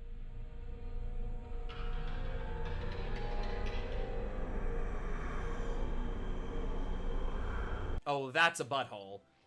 Is that supposed to be its face, you all? Because that's obviously a cat butt. What the f***? You know, I leave for a few generations of Pokemon, and by that I mean everything since first gen. And suddenly we got cat assholes. I don't know anymore, you guys. Apparently we're collecting booties when we sticker this booty up. Sticker this booty up is a thing I just said on my stream in front of you all. Let's go art the shit out of some butt pics. You all, that caption. You all, that caption. Okay, here's the really important question. Do we think we can make this spiral small enough to be his nose? Maybe. Maybe, though. That looks like his asshole. Oh my god. I'm so sorry. Get rid of it. Get rid of it.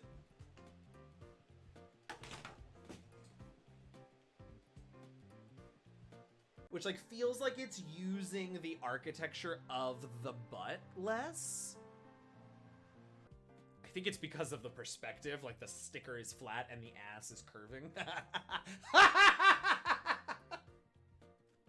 Sorry, I forgot what we were doing for a minute. Okay, now I will say, the butt face on this one...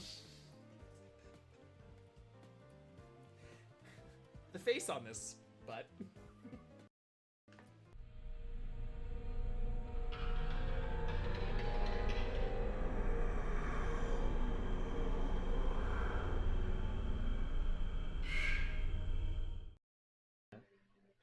Butts. Hi! Okay, are we back? Are we in fact back? We are back! Hi everybody, welcome back. Hope you enjoyed that, little Pokemon butt times. Welcome in, Raiders. I'm very happy you're here. Regionals and all of that. Cool. We didn't decide what we're doing next, did we? Because if we didn't, I think I know what I want to do next. I don't think we did. Whatever Great. looks interesting. We should talk about the Thresher Maws, because we only saw the one in this game, but we read their entry in ME1, I think, and we should see what is new, if anything. So let's talk about the Thresher Maw real quick. Thresher Maws are subterranean carnivores that spend their entire lives eating or searching for something to eat. Threshers reproduce via what? Spores? That can lie dormant, I'm so glad we did this, for millennia, yet are robust enough to survive prolonged periods in deep space and atmospheric re-entry. Ugh. As a result, Thresher spores appear on many worlds, spread by previous generations of space travelers. Okay, we're gonna talk about that in a minute when I get done with this, because I love that. The body of a Thresher never entirely leaves the ground. Only the head and tentacles erupt from the earth to attack. In addition to physical attacks, Threshers have the ability to project toxic chemicals, and emit bursts of infrasound as a shockwave weapon. The Alliance first encountered Threshers on the colony of we've been there, right? Akuze? In 2177. Accuse. J'accuse. After contact was lost with the Pioneer team, Marine units were deployed to investigate. The shore parties were set upon by hungry Threshers, and nearly the entire assault force was killed. Whoops, doodle.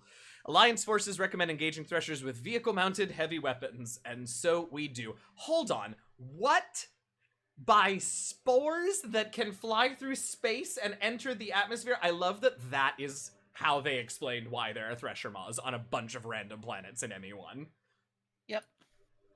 How else are What? they supposed to get there? They're just everywhere. I mean, it's a good Can't go- question. Huh. Dasbiv, this is the ME2 Codex. We have gone back to talk about previous.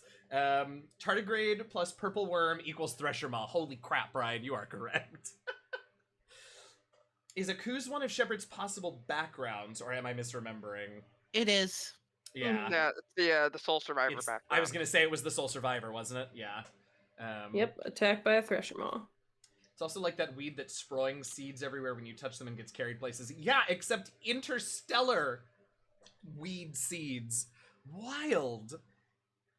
I wonder, I mean, I have to know more. What do the spores look like? How big are they? Are we talking just like normal, like fungal spore, tiny microscope? Are these spores like giant ass egg-looking things that float through space and crash? I mean, I'm probably not that now that I'm saying it aloud.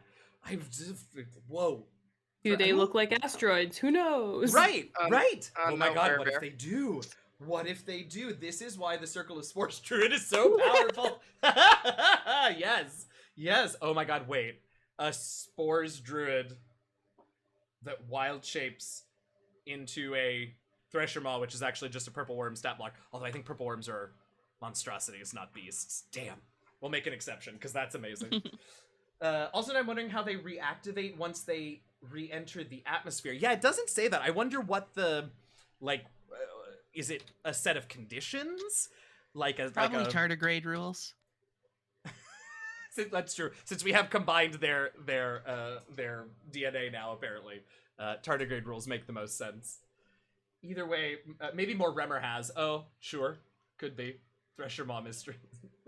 Spores Druid do have fungal entity wild shape. Oh, so we just need to reskin a Purple Worm to be a fungal entity. Great. Or a plant entity, I guess. There are frogs in Africa that go dormant for decades until the moisture around them becomes high enough, so some environmental cue, I imagine. That's what I had in mind before we decided tardigrade rules. The interesting thing is, like, the diversity of planets you encounter them on. So it probably is something like that, but it's probably not something that we immediately think of, like the atmosphere that's there, or how hot or how cold or anything like that, because it's on like cold planets and it's on hot planets and it's on hazard planets and right. Or maybe it's even just something about the composition of the soil, because it sounds like most of its body spends all of its life underground. So maybe it's just something about the chemical makeup of that planet's, crust or surface or whatever. Could be anything. that would make sense. Basically, nowhere is safe, and at any point you may encounter a Thresher Maw. Sleep That's tight, right. Exactly. Mhm. Right, exactly. Yeah. At least they don't I mean, reproduce exponentially, Sundu says. I don't wanna, be a gender conformist here, but at least we don't have to worry about Thresher paws.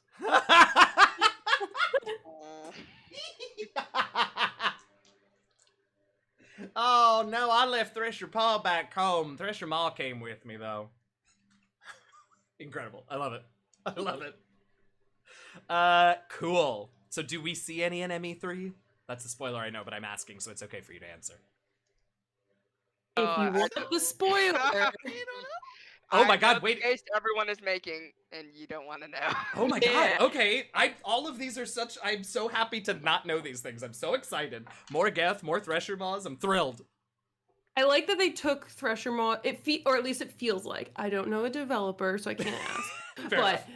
it feels like in ME1 that Thresher Maws were just, we need something on these planets to make them interesting, to make the battle with the Mako actually make sense. Like, let's throw some Thresher Maws, let's throw them in there. Sure. And then it seems like people liked them, so then they tried to tie them into the story more. So when you do encounter one in ME2, it's on Grunt's quest and like actually has a really interesting purpose, and Yeah, I was glad they did it. throwing that that out way. there. Yeah, I was glad they did it that way, particularly with our let's say downgrade in planet side vehicles in that game. I was glad they did it the way they did. Itchy. Bursts of infrasound as a shockwave weapon. I'm trying to remember if that had a visual component that I'm just not remembering. I definitely remember the chemical spit. I don't know if I remember what the shockwave attack looks like. It looks like your Mako's health dropping to 0. Oh, well, Mhm. there you go. I think kind of when they burst out of the ground, they do like that shout kind of thing. Oh, yeah. And I guess I do. This is why part of why I love the sniper rifle so much. I do have a tendency to fight from as far as absolutely possible. So I guess I just didn't get hit with one of those. Cool. I have vivid memories of Grunt's loyalty mission at 3 waves. I was like, okay. Oh my god! Yes, Dasmith. That was pretty much how it went here, too. Using a wild shape to become a purple worm thresher maw isn't a bad 14th level feature swap for the Spores Druid. Alright, Dan. I'm just saying. And writing notes. 14th level Spore. So there's a 50-50 chance I'm going to remember what that means when I look at it later. And the other 50%, I'm going to look at a 14th level Spore Thresher Maw and have nightmares for 2 weeks. I love the way your mind works. Yes, same. Big fan of Dan's brain. All right. Anything else about Thresher Maws? That was a delight. What time is it? 1:45. Thresher Meemaws are the worst. You are correct. Thresher Meemaw and Thresher Papa coming in this weekend. It's gonna be a rough time. Great. Well, now that we've turned Thresher Maws into the mountain people from the hills of my home, let's do something else. Let's not do an alien race this time. Let's do something different. What should we do? Wait, publications? Where was Sorry, I saw that in secondary. Oh, what's that? Okay, let's find out. I have no idea what's in there. Ascension? Oh, are these? Oh, mm-hmm. Okay. Okay. This is funny. Let's do it. This is very funny. God, that Hanar art is just... It's just a blob, but it's so deeply sexual I can't even begin to understand it. Launched in 2167, Fornax magazine describes itself as, quote, the galaxy's finest xenophilia. Oh, I love that. By its 5th year, Fornax became the first human magazine to offer full 5-century stimulation, a previously unaffordable magazine technology. What? Made profitable by the economy of scale, with a monthly publishing run of, oh my god, 127 million, available in both hard copy and direct download. Fornax offers a range of alien models with particular emphasis on the unisexual Asari, although both genders of Quarians, Drell, Batarians, and Volus are regularly depicted. Specialty editions such as Genital... Oh my god, I didn't get it until I said it, and then I said it, and I kind of wish I had. Oh my god, Netherlad, what a time for a nether raid. Welcome in, friends. It's fine, we're reading Space Smut. Welcome in, raiders. I'm so happy you're here. Welcome in. I'm Eugenio. I'm DM Jazzyheads. This over here is our Mass Effect 2 Codex Roundtable. We're being nerdy, reading Codex entries and talking about the lore of Mass Effect, and you all just happened to come in when we got to the Space Smut. Also, I stopped at Genitalcore and did not read the next word, which is Krogasm service, devoted but smaller markets. Wow. Welcome in, Raiders. I'm thrilled you're here. If it is your first time, just so you know, we are on 10-minute follower mode to protect the community from the hate raids that are going on that have still not been satisfactorily dealt with on an institutional level. Thank you very much. So hit the follow button and we'll see you in 10. Otherwise, welcome. I'm glad you're all here. Thanks for the raid. Bonk. I got bonked by, what is that? Is that a shark or a whale? I love it. Very cute. And yet they don't let us see Garrison. Right? Right? I can't stare at that Hanar anymore. I have to change I can't look at it. I have to change it. Anything we want to say about Fornax?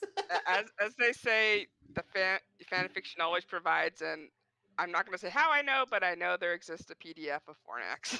Of course there does, because the internet always provides everything. Tardigrade's cowardice. Now look. An interesting thing, I think, is they say 5-dimensional. I wonder if that includes things like the Turian subvocals or the Elcor pheromones. Oh, how interesting. Yeah, like how full 5 sensory are we talking? Mm-hmm. Because I'm there so sorry are for that. no. No, sorry, there was a ping in my background. Apologies for that if that came through. That's okay. That's I'm okay. a little scared though about the ramifications of scent and taste being involved with Exactly where I was going. I was and Yeah. I don't mean this in any derogatory way, but the No. Volus and the Quarians, because suit funk has to be a real problem. It's gotta be, right? Right? Yeah, no. I don't really need smell, thanks. And on that note, And on that note, Yeah, tardigrades. Haven't you ever had like a cast or something that you can't take yeah. off? Tardigrades. Oh, we're going deep into the. Yeah, I don't know what happened, Kasimi. Also, welcome, Keemsy. Kasimi. Keemsy. Welcome in. I combined your name and Kasumi. Yeah, we really went for. Oh, I'm so glad you spotted that, Armaria. All right. Oh, should we learn about our poor cousin of the Mako, the Hammerhead, a little bit before we take a break? Or do we just not even want to give it that much attention? Why do you suck, sir? why are you not the Mako? Yeah, that better be what this whole thing is about, is why it's not the Mako. I'm just saying. Would anyone like to read? No. No, okay, fair enough. I'll do it. I will bite the bullet for us. The M44 Hammerhead infantry fighting vehicle is a highly maneuverable Mass Effect assisted armored vehicle. It's also boring. Using 3 solid fuel rocket, it's not that bad. Solid fuel rocket thrusters instead of wheels, the Hammerhead hovers over the battlefield at up to 120 kilometers per hour, allowing it to maintain formation with swift armored units, skim across calm water, and even leap terrain obstacles. Is that what we call what I did? Leaping terrain obstacles? I just sort of call it running into them until we get by, but alright. Backup micro boosters guarantee locomotion, so even destruction of 2 main thrusters leaves the vehicle capable of full mobility. The Hammerhead retains most features of interplanetary fighting vehicles: airtight interior, 360-degree kinetic barriers, that's good, and a guided missile system ensuring accuracy during even aggressive maneuvering. What other kind of maneuvering is there? Its electronic countermeasures extend to laser direction, chaff, active thermal masking, oh cool, and ground-penetrating weapon-sniffing radar. Did we ever use that? What? The Hammerhead's navigation control emulates that of tanks, so tank drivers can operate Hammerheads without additional training. Oh good. Factory-issue Hammerheads therefore have no altimeter or similar sensors and are best used at the standard cruising altitude, 2 meters off the ground. We didn't spend a whole lot of time at that altitude, but okay. Well, I have to say this entry was about as exciting as the M44 Hammerhead is. Well, you did use the radar. That's when you did the weird, like, vibrating thing in place. Right. Yeah, okay, fine. That was a kind of a cool mechanic. Although there was one... where were we? Somewhere where I was searching for things with that, and I just could not stay on the dang thing. Because it sort of makes you... It moves the Hammerhead around, you sort of try and stay on top of the mark. And one of them was very movie. Wait, but they have altitude, but not altimeters. Wait, what now? What did I miss? I'm not sure. Hop and fire protocol. Yes, exactly, King Sundu. We saw us do that plenty o' times. I love it. All right. We are just about at the halfway mark. So we're going to take a little break, and then we'll come back. And I mean, how are you all feeling? Is there more to discuss? Do we want to continue? Oh my god, I'm happy to continue. Great. Yeah. Please. Okay, great. So we'll take a little break and we'll come back. We have a few minutes before halftime, so, and they fly, but you don't get to know how high. Oh, I got you. Yeah, it's not... That's a good description, Dan. More like flinging. Yeah, it's really more like you sort of like lift off the ground as like a temporary jump hover maneuver. I wouldn't call it flying. Okay, so do we have other requests, either from y'all that I'm chatting with on voice or those in the chat, about what we might want to hit up when we come back from break in about 5 to 10-ish? There is one that's where's my notepad? See, it's not there. Oh, we I still haven't have done to the go missile find one it. yet. It's We'll about look at over break. humans, but yeah. Yeah, that's fine. That's fine. Look at stuff over break. Let me know. I forgot we haven't we haven't read the missile launcher entry, which I'm sure is not that interesting. It's just I never use the weapon, so I feel like we owe it some attention. Fair, honey, you don't want to hear me sing. That's a jazzy thing right there. Hammerhead in the sky. Oh, yes, I love it. Flying is just falling with style. That's right. Also, welcome in, Blood, Thread, and Shoes. I love it. All right. Oh, also, I forgot about this, but I have another little event that we'll do. Maybe we'll do this as soon as we get back. But Armaria passed me a website with some BioWare Mad Libs that we might just have to do. One of them is called. So they're Dragon Age and Mass Effect. The first one is called Love at Skyhold Interrupted, which is hilarious.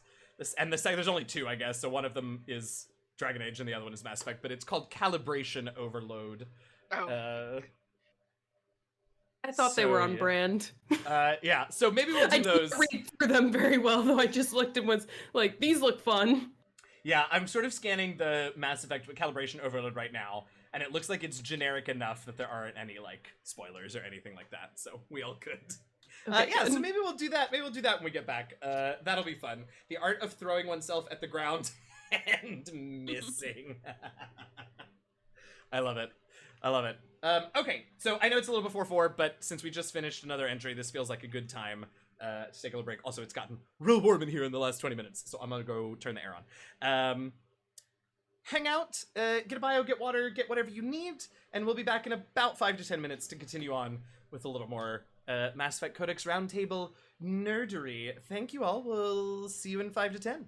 Bye for now. Where's the button? There we go.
use I can eat.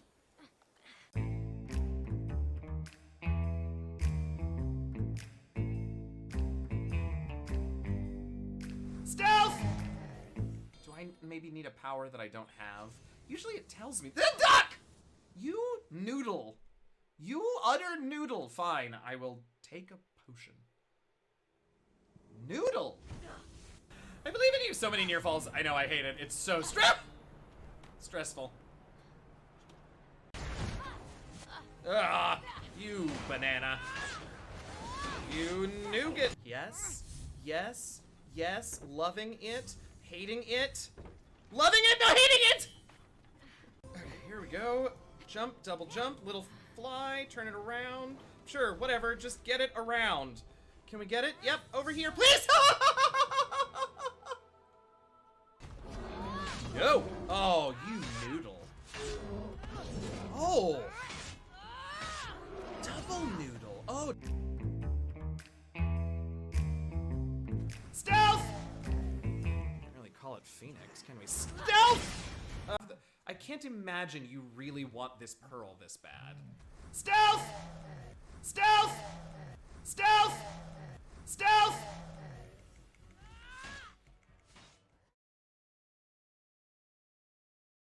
Stealth!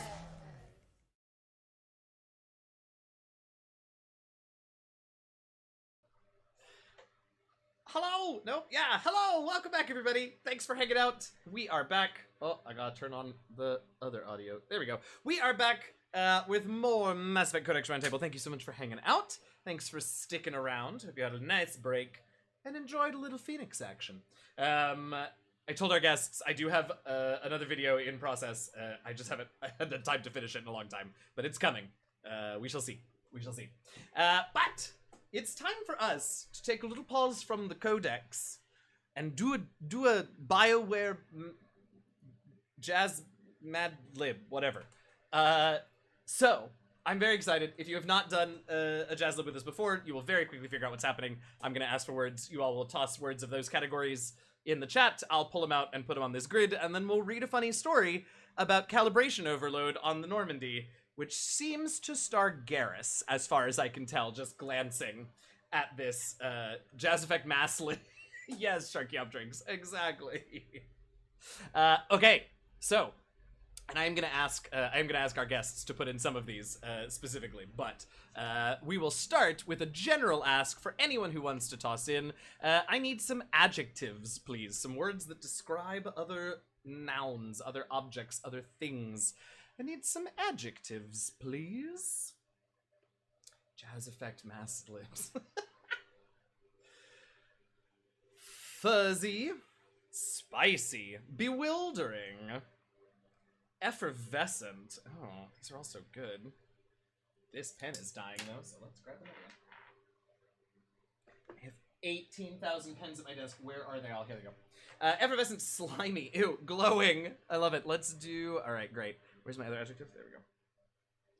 Okay, can I next have, please? Slimy. There we go. Can I next have, please? Oh, okay. I know what we're gonna do. Can I have some verbs, please? Some action words, things that can be done or things that you do. And guests on voice with me, will one of you please give me an object or a device that can be found on the Normandy? I love those. Okay. Irradiate, nap, travel. Mm-hmm. A mattock. Joker's chair. These are also good. Wait, hold on. Let's do that one. The fish. The space hamster. The space hamster. Oh. Oh. That's good. A bottle of Sarin Ice Brandy. Mmm. Sarah says brand, that's a good one too. Okay, I'm gonna have to roll a die for those because that's excellent. Okay, I have the verbs now. Now, let's see. Let's go. Where's my die? Oh, I'll use this oversized D20. Evens, it's Boo the Space Hamster, and odds, it is the Ice Brandy. And it is odd, so it is the Ice Brandy. Okay, great. I love that. All right, now, from the chat, I need, please, an exclamation and a body part. Don't get me kicked off of Twitch. An exclamation and a body part. And from my folks on voice with me, from our guests, can I please have, you all can decide together who you want, but one of the non-Garrus, non-Patience crew members of the Normandy. Morden. That was my first thought. Too. It does That's seem a like good the one. right choice. Yeah. Okay, Morden, that was easy. All right, what do we have here? Oh, right. Oh, exclamation. I was gonna try to be Egads. snarky with someone who's only there for a little bit, but Morden's just too good. It's too good, yeah. Hork, spirits, ouch. Tailbone is the body part, right? I forgot. I was like, what kind of an exclamation is tailbone? Woohoo! Biotic charge. Floating rib. Butts! Grunts second from the left heart. Okay, hold on. Let's do this one.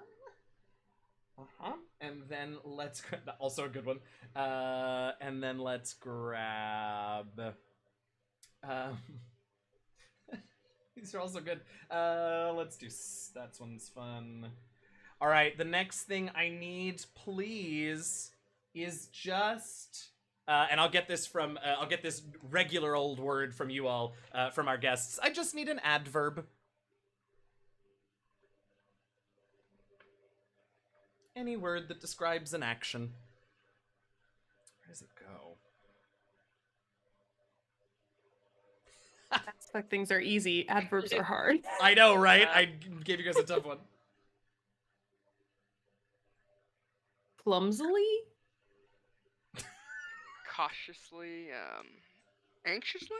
I might have cheated a little bit and looked to see where this word goes. I'm what was the first thing you said, Armaria? Clumsily. Clumsily. I'm gonna use that one because I think it's gonna be good.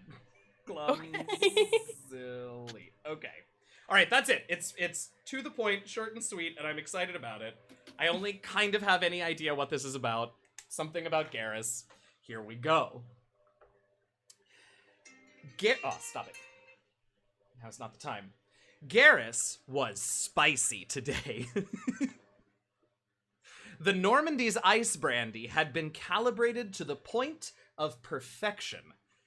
Patience walked up and asked the Turian, "What's dancing you, my friend?" "But," Garrus replied, "I've literally calibrated everything on the Normandy." "Oh, not so," answered Patience. "My septum feels off. Think you could give it a slimy calibration?" Do not ingest. Do not ingest. Do not ingest. I think you can give it a slimy calibration. "Clumsily, Shepard. It may not be my expertise, but I'll try to I'll try to snack your problem away." "No!" Garrus happily replied. Just then, wait a minute. Oh, just then, Morden walked in on Garrus snacking Patience. Oh, snacking Patience's septum. How awkward. Ah! Ah!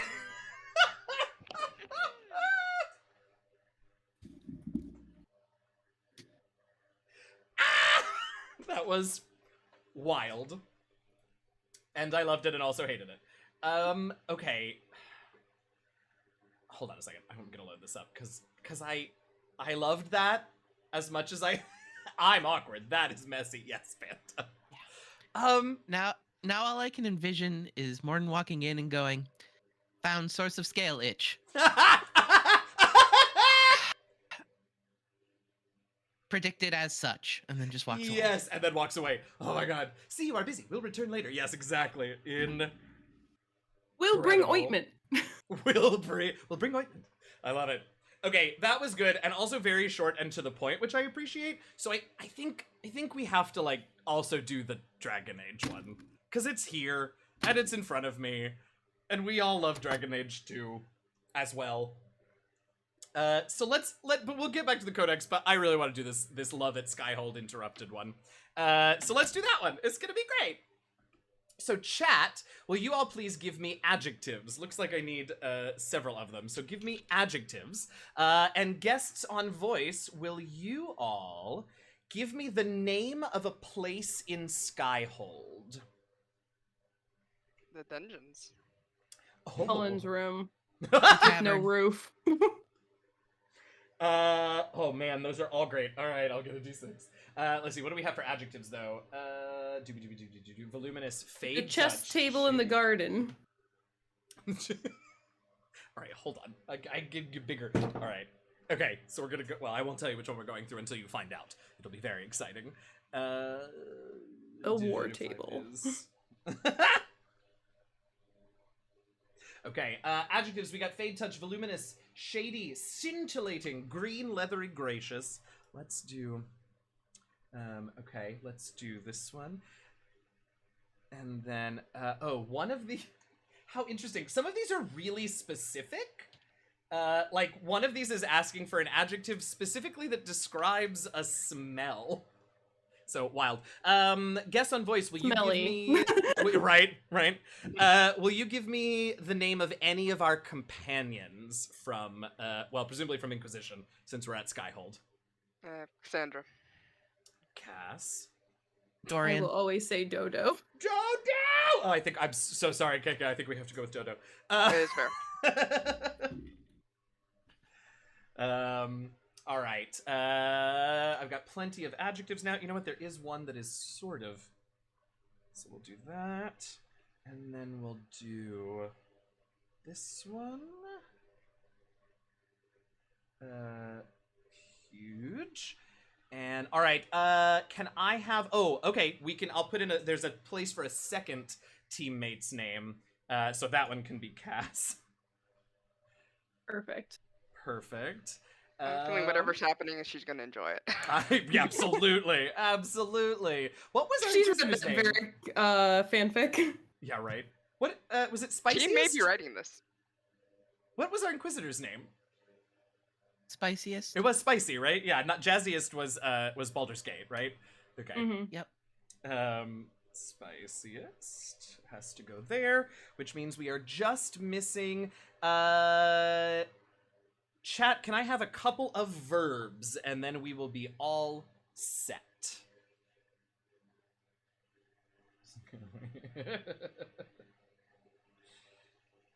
Let's do, okay. Oh, this pen works so much better than the ones I've been using. Why haven't I been using this one? Rush. Rampage. Illuminate. Both of you did Rush, so we'll definitely do a Rush. And then we'll grab... What? I don't know why it wants this verb to end with that ending, because that doesn't make sense. So we're going to do this one. All right. Here we go. This is Love at Skyhold Interrupted. It was a fade-touched day at Skyhold. That's not good. The leathery Darkspawn were unusually quiet today. Spiciest and Dorian, oh, it's perfect, had decided to visit Cullen's room and spend some much-needed, huge time alone.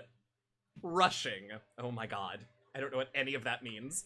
Everything was going scintillatingly until Cassandra barged in and told Spiciest that there were Darkspawn approaching, and that you and Dorian needed to join the team in illuminating the enemy. You know, I have to say, for one that was explicitly about the Inquisitor, and in this case Dorian, going off to get some alone time, that was perhaps one of the tamest Jazzlibs we've ever done. I love it. Darkspawn weren't that big deal in Inquisition. Corey Feldman. I forgot about Corey Feldman. How could I forget? A quickie. Yes, that's exactly what I meant. Judging. I think it's pronounced quiche, Jazzy.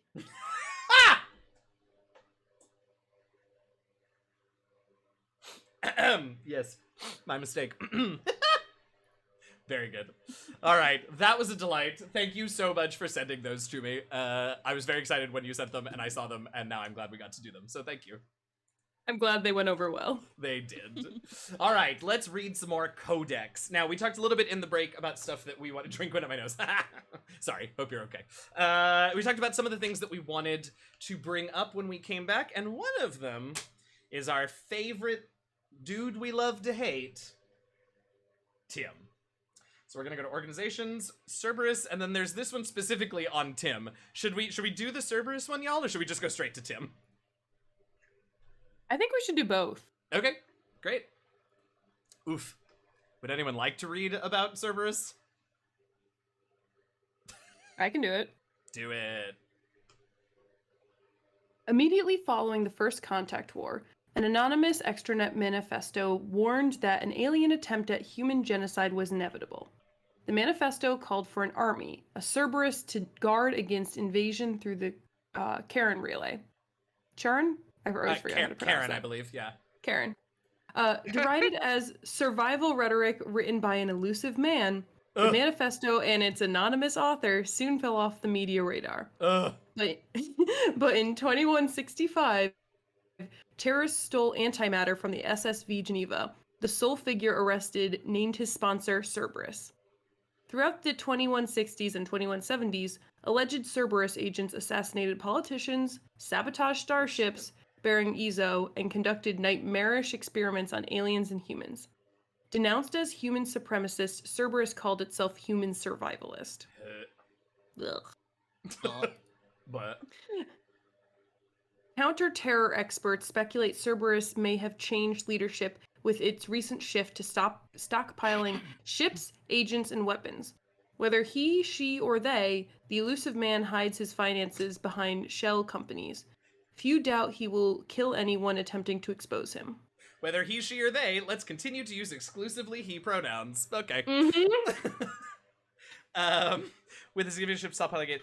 I guess I didn't realize how secretive Cerberus technically at least was, because we sure didn't make any big secret of it, and everyone we met seemed to know. Huh. Well, it's every bit as gross as we imagined. But now we at least know why it's called Cerberus. That's right. That's right. Because Tim, which, you know. All right, well, let's read about Tim then. Anyone want to take this one? I'll take Tim. Do it. The reclusive tycoon calling himself Tim is a human nationalist focused on advancing human interests, whatever the cost to non-humans. The Citadel Council regards him as a fanatic posing a serious threat to galactic security. A mysterious maverick, to say the least, Tim heads the Cerberus network. Dubbed the Elusive Empire by investigators, Cerberus is an allegedly untraceable syndicate of private intelligence agencies, biotic laboratories, engineering, and scientific research teams, and lucrative front companies. Reader's note, cough exogeny, cough. Right.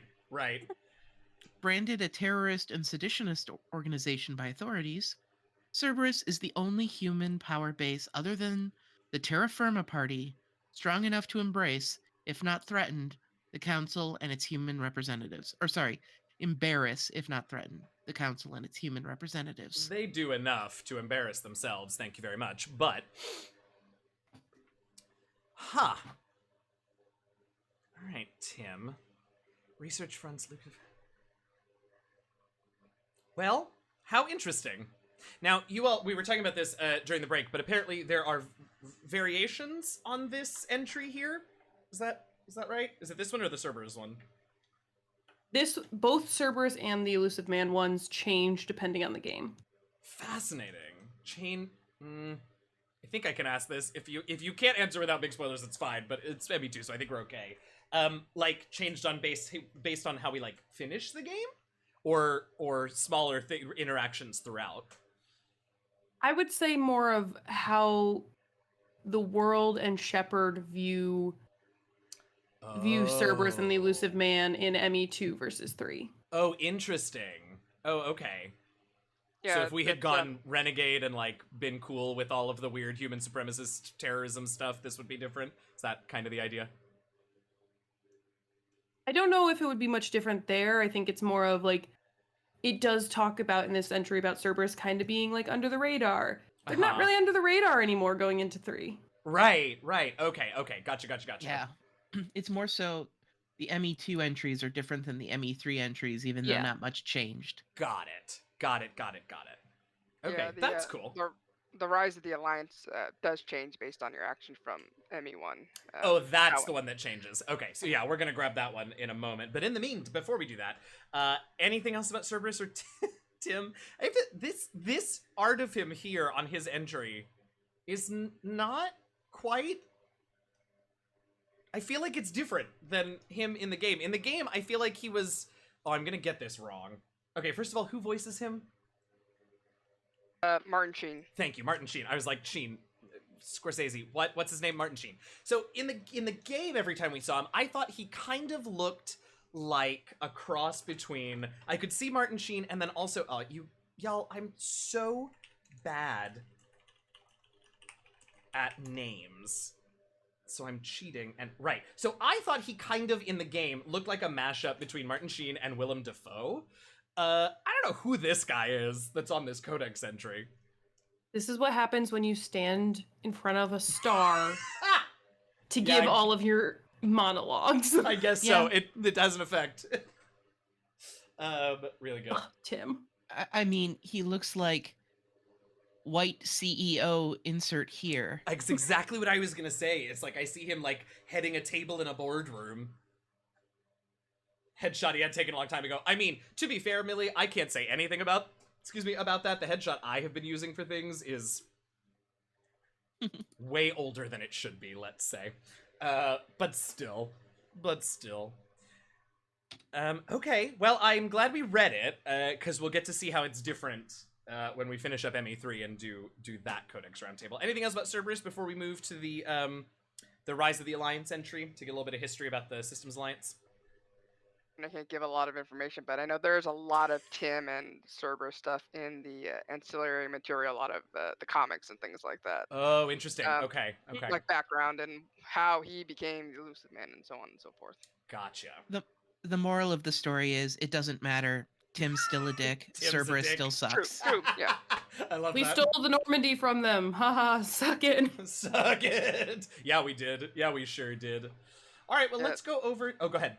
So Cerberus is just pattern is just failure because everything they do, I think I said on stream is, everything they do escapes and kills them, including Shepard. Including Shepard. Incredible. You'd think they'd learn. Amazing. Okay, so let's move over to the people that now own the Normandy, I guess. The Rise of the Systems Alliance, which, as we've said, the information in here changes based on what happened in our ME1 playthrough. If anyone can remember back that far, I barely can. Let's see. Yeah, let's have a look. The Political Economic Pact for Collective Colonial Security, the Alliance, is the central galactic institution of human society. The Alliance gained associate membership to the Citadel Council in 2165 and full membership in 2183, with Ambassador David Anderson representing humanity. Human political economic relationships vary between combative and lucrative. The Turians, who'd fought humans during the 2157 First Contact War, have become valuable trade partners, despite residual social hostility. Other relationships are even more complicated. The rapid rise of human political influence on the Council, achieving in decades what others waited or are still waiting centuries to acquire, has galvanized suspicion and resentment against humanity. That negativity is vastly outweighed by the respect and trust humanity earned, here's one, by saving the Council during the 2183 attack on the Citadel at the cost of Alliance cruisers Cairo, Cape Town, Emden, Jakarta, Madrid, Seoul, Shenyang, and Warsaw, and their 2,400 crew. Whoa. That's a lot of people. Okay, cool. So the definite points that change are who the ambassador or who the council representative is. And then this last paragraph about the Alliance losing ships to save the Council. So that's cool. Where is Emden? I assume it's a city that I just have never heard of. I could Google it, but, you know, somebody surely probably knows. And if you keep him alive, so does Caden. Oh, wait a minute. Oh, interesting. Well, we did, so there you go. Remember nothing except Liara romance scene. Well, it means you're focused on the important stuff, Haley.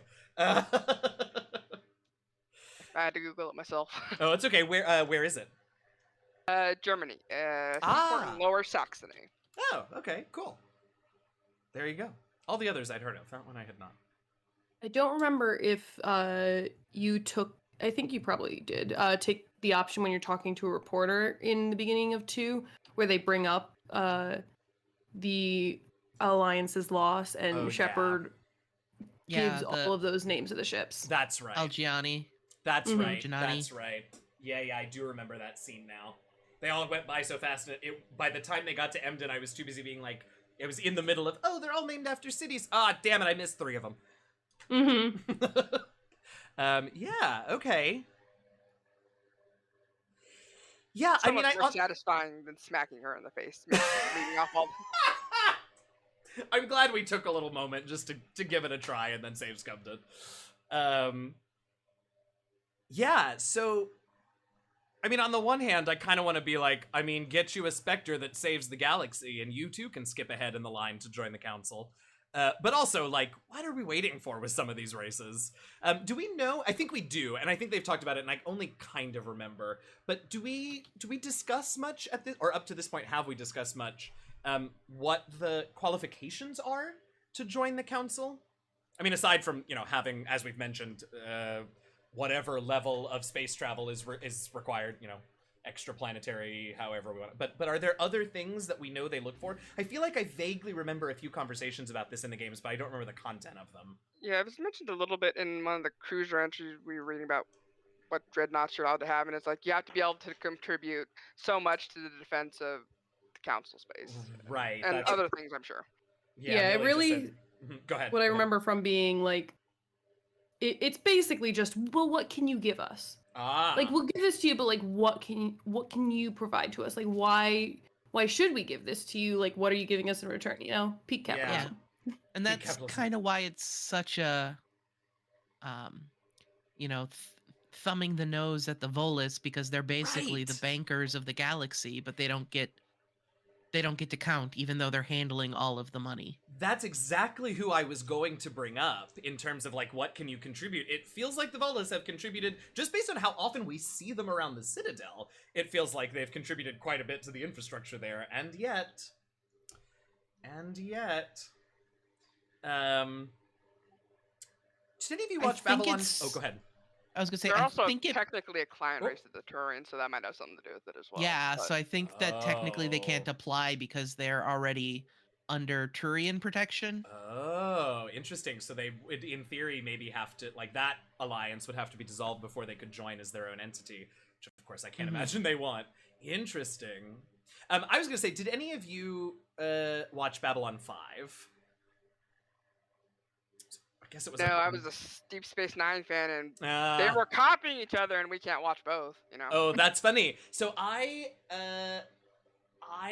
didn't watch Babylon 5, but I'm watching it now because I just wanted to go back and like watch a bunch of sci-fi stuff when we were starting Motherlands, and this is how far I've gotten.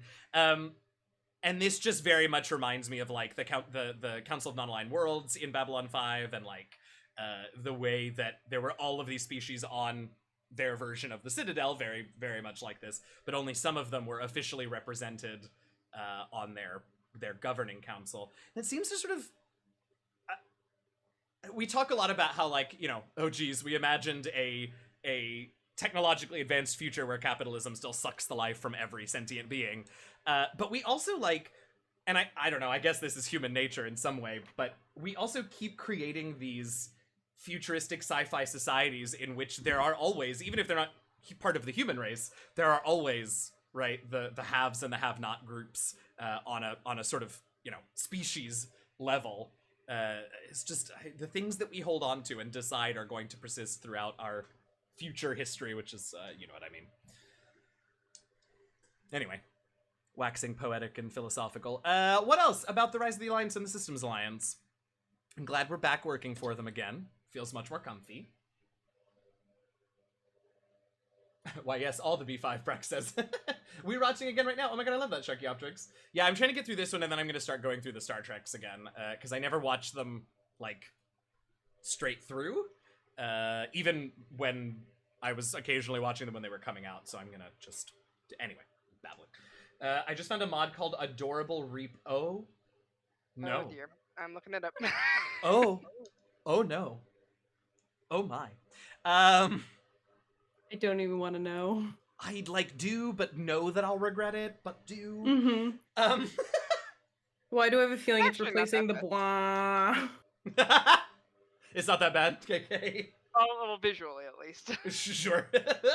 The only Star Trek I've been able to watch all of is Voyager, and everyone I talk to says it's crap. Oh, I kind of liked Voyager, but I didn't watch. Again, haven't seen it all. All right. So, anything else about the Systems Alliance while we are here? I guess we can also look in secondary and see what we've got here. Some stuff about Earth, First Contact War, which we've read some of this history from the last game. Military jargon. Oh, this is well, okay, we have other stuff to look at, because we want to look at the Normandy entry, but I might come back to military jargon, because I always like it when they explain words that, some of these, like XO, I can see that being in it, but like, ASAP, pronounced ASAP, an acronym of as soon as possible, I love that they include that, I love it. But let's talk about the Normandy. Should we hop over to the Normandy real quick? Always. Yeah. I know, right? Okay, there's so much. We're gonna start with... I guess we should start with the Normandy SR2. We know a lot about the SR1 because we read its codex entry in the last game. So we'll start with the 2, which is our upgraded version, and then there are entries for the upgrades that we bought to make sure that we survived the end of the game. So we can look into... Ugh, that drop shuttle. So we'll look into those too. Oh no. Oh, I looked away from chat for a minute and it's all gone to hell. You all are hilarious. All right, the Normandy SR2. Anybody want to read about our bay? Sure. Do it. With elaborate secrecy, Cerberus labored for years to build a new, superior Normandy. The vehicle's many alterations produced a craft nearly double the original size, requiring an even larger Tantalus drive core to compensate. The new Normandy features greater space and living quarters, research laboratory, observation deck, and cargo bay. Its shuttle can make landings the Normandy cannot attempt. In addition to tight beam communicators, Normandy's Quantum Entanglement Communicator (QEC) provides instantaneous contact with the elusive man. Yay. Then the Enhanced Defense Intelligence AI coordinates many of the ship's combat functions, assisting and even supplanting human piloting. Oh, don't tell Joker.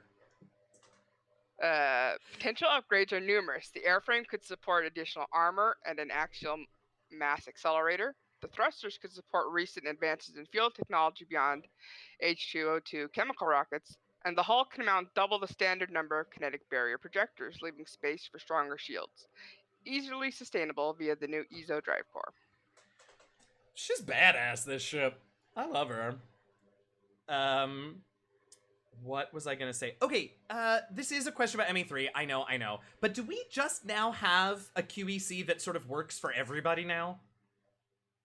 Is that what we used to talk to Hackett? Because I could have sworn they said something about, when they were telling us about the upgrades, since the Alliance got it back, that they'd upgraded our quantum entanglement communicator, and I was like, my understanding of that from ME2 was that it required a whole lot of money to, like, entangle just 2 places. But maybe I misunderstood what Hackett said in the beginning of ME3.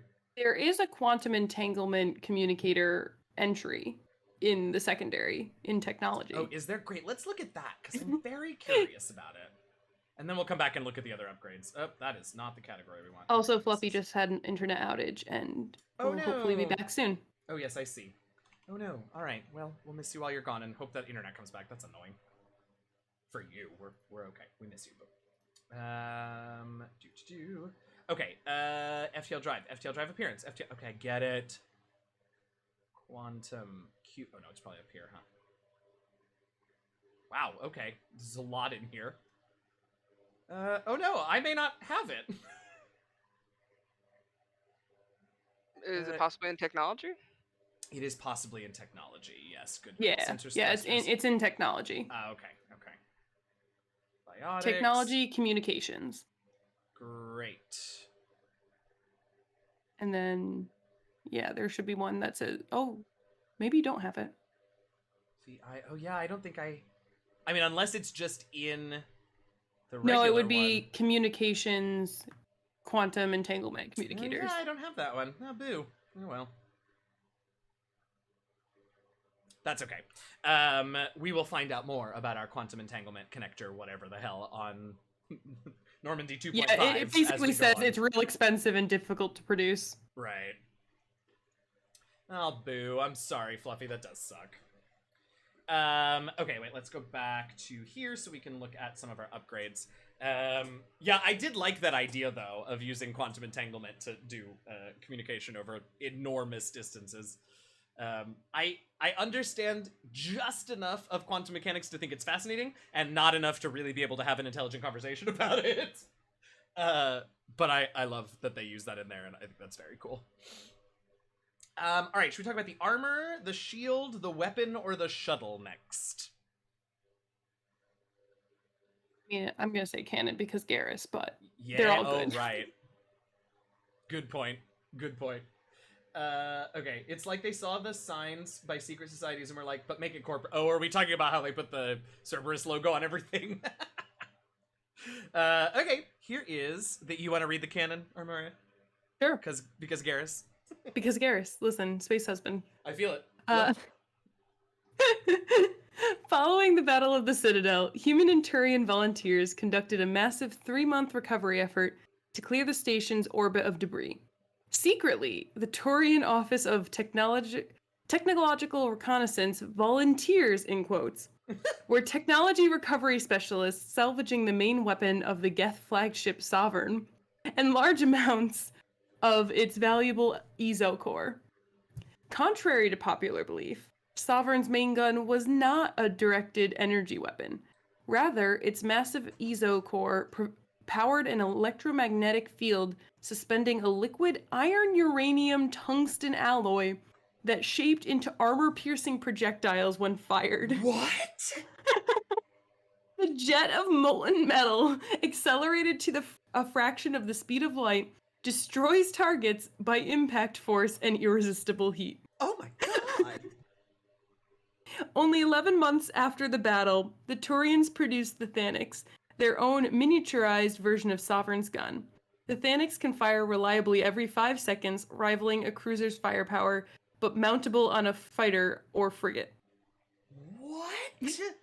Hey, Rafiki, welcome. I'm glad you wandered over during the raid while you were out.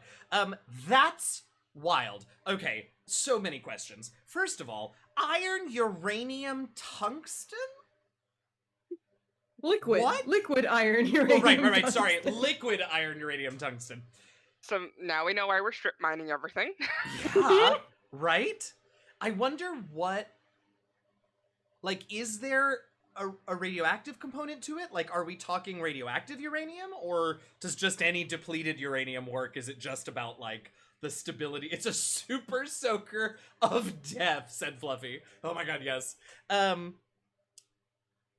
Yeah, it says force and heat, so I think it's just the hot metal. That's absolutely wild. Okay, we're gonna look up some melting points because I'm curious. Melting. Oh point no. Of let's say, and let's even give it the benefit of the doubt of depleted uranium. So it's not even really all that radioactive anymore.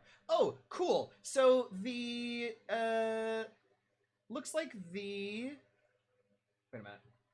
The surface of a wait. What is that? I mean, the first answer that Google came up with was a little over 1100 degrees Celsius, but it looks like it's from a scientific paper, and I'm not actually sure that that is the correct number. All right, let's just go melting point of I mean, haven't uranium. you melted down uranium yourself? I know, right? Like... Oh, no, I was correct. Melting point of uranium is 1,132 degrees Celsius, or for those of us here in the States, 2,070 degrees Fahrenheit. That's for the uranium. What were the others? Iron and tungsten? Mm-hmm. I mean, iron is hot, but not outrageously so. But tungsten, I feel like, is gonna be hot. It's almost 3,700 Kelvin, which means it's basically, yep, 3,422 degrees Celsius, or 6,192 degrees Fahrenheit is the melting point of tungsten. So, cool. I mean, heat is energy, right? So still wouldn't that still be directed energy? Fair enough. I think it's the force impact that separates it from just a directed energy weapon. It's a directed energy weapon plus Sharkyopteryx. Just get some uranium, put it in the oven on broil, and see what happens. Exactly, Rafiki. Wild. I love that I googled Thanex cannon heat or something, and I'm a 9-year-old Reddit that people like arguing the same thing. Oh, yeah. That's been I my love it. favorite, has been looking up questions I have as people go through Legendary Edition. Uh-huh. And I'm like, oh, yep, here's a thing from Reddit from 2012, 2014, like way back in the archives. Yes. I love it. We are actually talking about the Normandy 2. Fascinating. And also deeply terrifying. Okay, it's massive ESO core, powered an electromagnetic field suspending that okay, also this like super casual phrase that I feel like is deceptively short, that shaped into armor piercing projectiles when fired. What, just like cuz they felt like it? Like, what are we talking about here? Well, there is a Mass Effect field involved, so Yeah. Well, of course there is. I honestly I mean imagine that it. answers it. I Yeah, imagine guess it a so. little bit like a sausage maker, Oh. where it's almost like all the metals being mixed together, being kept from melting the actual gun, and then it just cuts it off when it shoots it. Just like cuts off a little bit at a time. Garrus has to literally crank the Thanex cannon to get it to fire because it's just That's why I need so many calibrations. right? We're out of skin. I gotta go get more of our. I guess that is the electromagnetic field. Is the like wrapper of the sausage. That's very funny. Space Bullets on Demand. How Netflix evolved. How Netflix evolved in a new millennium. See, the thing Now, about are we tungsten- going to pass over the fact that the Turian volunteers, in quotes, were just taking technology? Oh yeah, I forgot about that whole first paragraph, which was basically just about the Turians, like, performing technological espionage under the guise of, like, some volunteer org. Wild. Oh, and right under the nose of a bunch of humans, too. I missed that part the first time around. Yeah, like the first time we go see Anderson in Mass Effect 2, that's like, yeah, we're still cleaning up debris, and we know some of it's even gone missing because people have taken it. I don't think it's specifically referring to this, but people Oh. are just gonna pick stuff up. It's like, hey, this is neat. Hey, Do this. yeah. Yes, Prax has just made a good point that I actually was going to bring up and then went down an adjacent rabbit hole instead. But we're talking about these metals that have incredibly high melting points, and then firing them into the 0 degrees Kelvin void of space. Now, obviously, right, like, Mass Effect fields, and also electromagnetic something. But Prax makes a good point that, like, some of these metals, tungsten in particular, is going to cool down and make quite a slug, quite the hard, dense slug, which you know, is going to be a part of that impact force for sure. What an Well, then you interesting better weapon, not miss. right? Oh my! Well, but here's the thing. That's always true when you shoot in space, right? Was it in this game that we talked about that? About how, like, if you just miss, it goes on forever until it hits something. It was that officer on the docks talking to the new Yes, recruits, that's what it yelling was. at them about the Newton's law of gravity and stuff. Ugh. Yeah, what were you saying, KK? Sir Isaac Newton is the deadliest son of a bitch in the galaxy. That's right. That's right. Truly, I would be terrified every time I set a weapon to fire in space. Don't miss. Oh, wild. Okay, well, that was cool. Glad we dug into that rabbit hole. Okay, armor, shields, or drop shuttle next? Let's do armor next. I'm curious about this one. I'll read this one. Asari-made Solaris armor can resist even the tremendous heat and kinetic energy of starship weapons. Well, it's a damn good thing. The armor is nearly unsurpassed in strength because its central material, carbon nanotube sheets woven with diamond chemical vapor deposition. Whoa, whoa, what? Okay, we'll come back to this. Are crushed by mass effect fields into super dense layers able to withstand extreme temperatures. That process also compensates for diamond's brittleness. So you're saying that our ship is made out of diamond. Cool.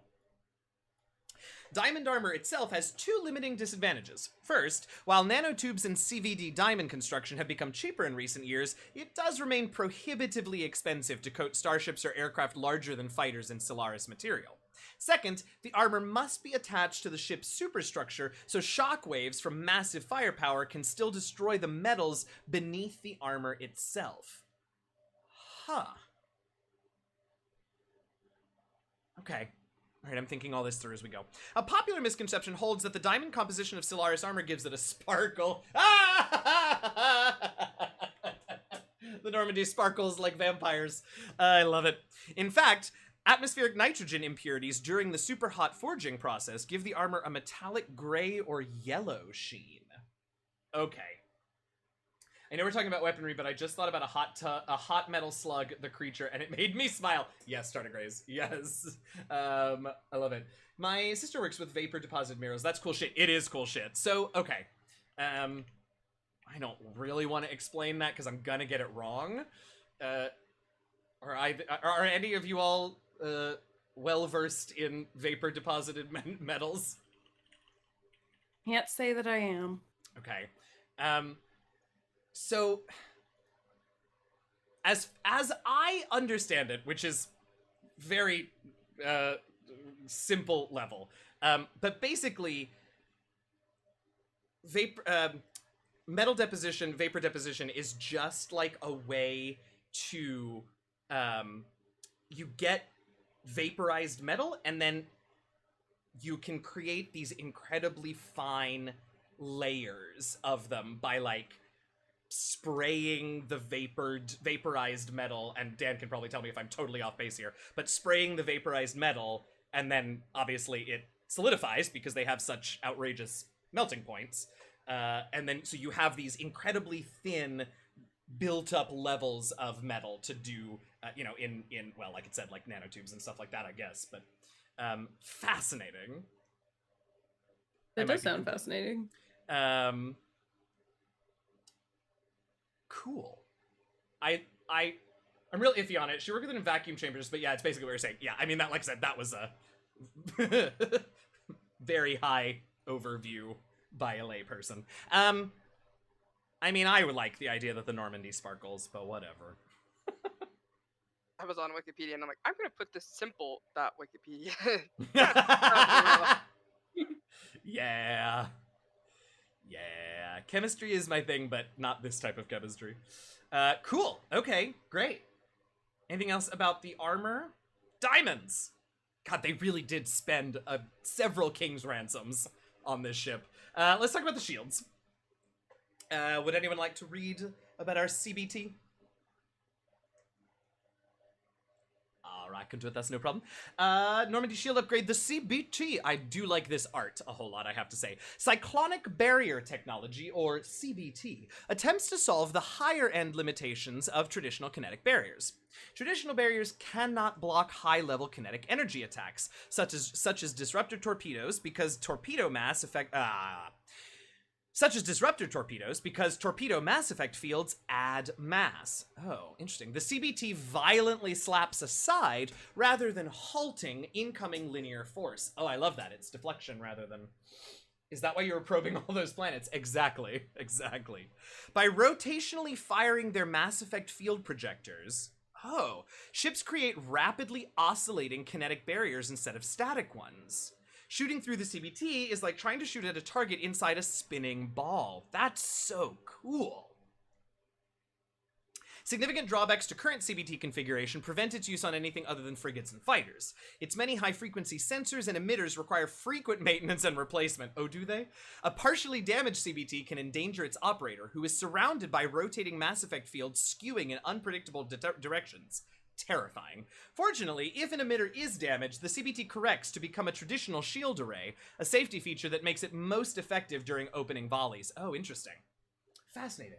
Cyclonic behavioral therapy is how humans use mass effect fields to get the effects of climate change under control. Huh. Cognitive behavioral barrier technology is, well, EDI. Is ED. Yes. My first thought was something not either. Yeah. Interesting. I wonder... I mean, I guess they're probably rotating so quickly that you can't really get a visual effect on it. But how cool would that be to do, like, super slow-mo footage and be able to, like, see these CBT fields, like, rotating around a ship the size of the Normandy? Like helicopter blades. Yeah, right? But all over. We're surrounded in helicopter blades. CBT has so many meanings. It is, yes, correct.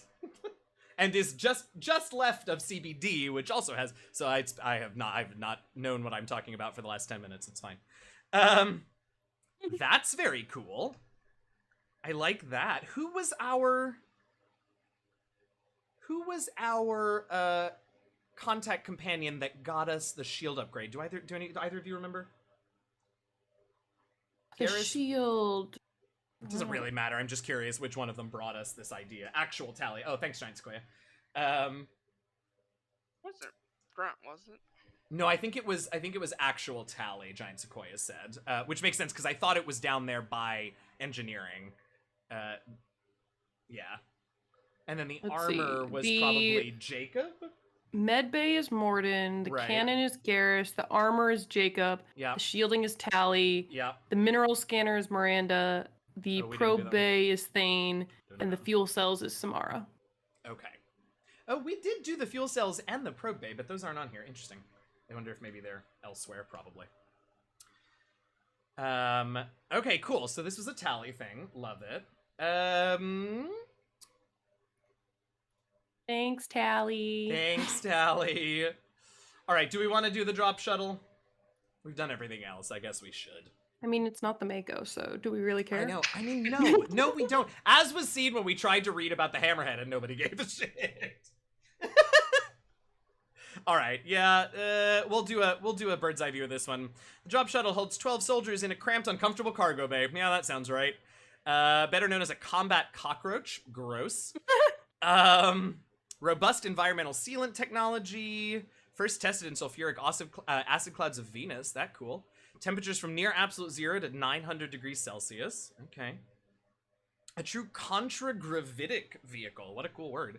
The Kodiak's substantial element ESO-core allows flight by entirely countering the vehicle's mass. That must be wild to experience. Because, like, correct me if I'm wrong, but if there's a field that's negating the vehicle's mass, is that negating our mass inside it? What is that? Or is it not? I don't really understand the finer points of Mass Effect fields, which is probably for the best. If the Mass Effect field fails, the vehicle becomes a proverbial 3 million credit coffin. 3 million credit coffin. Oh my god. Thanks, I hate it. Thanks, I hate it. Unarmed Shuttle foregoes weaponry, space for active masking, electronic countermeasures, blah, blah, blah. It's ideal for dropping troops undetected. Yeah, literally just dropping. Well, alright, so we ride around a cockroach. Cool. Love that.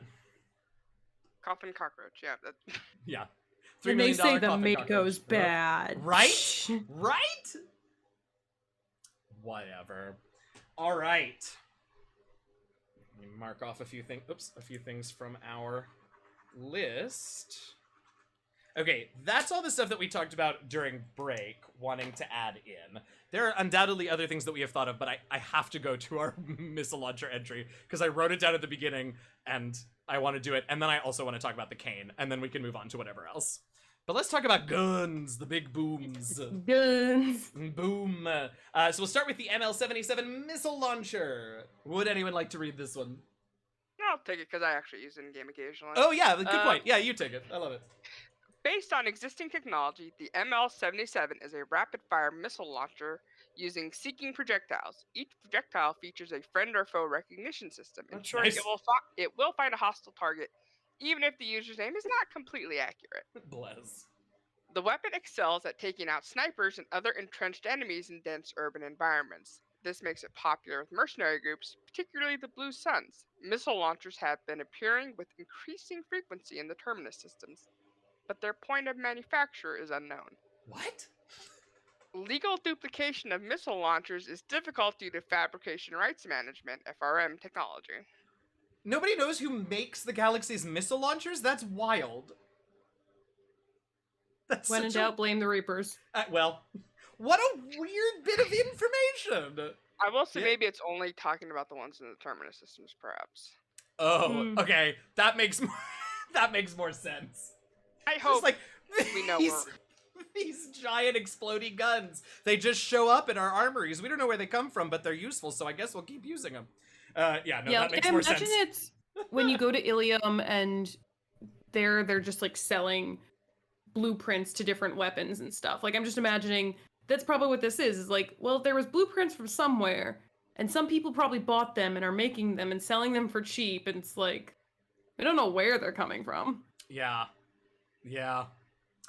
Okay, so Sundu says, how weak are the missiles that they're safe to use on ships? Which brings up another question that I was going to ask, which is, I don't know that I would think of an urban environment as ever being ideal for something like a missile launcher.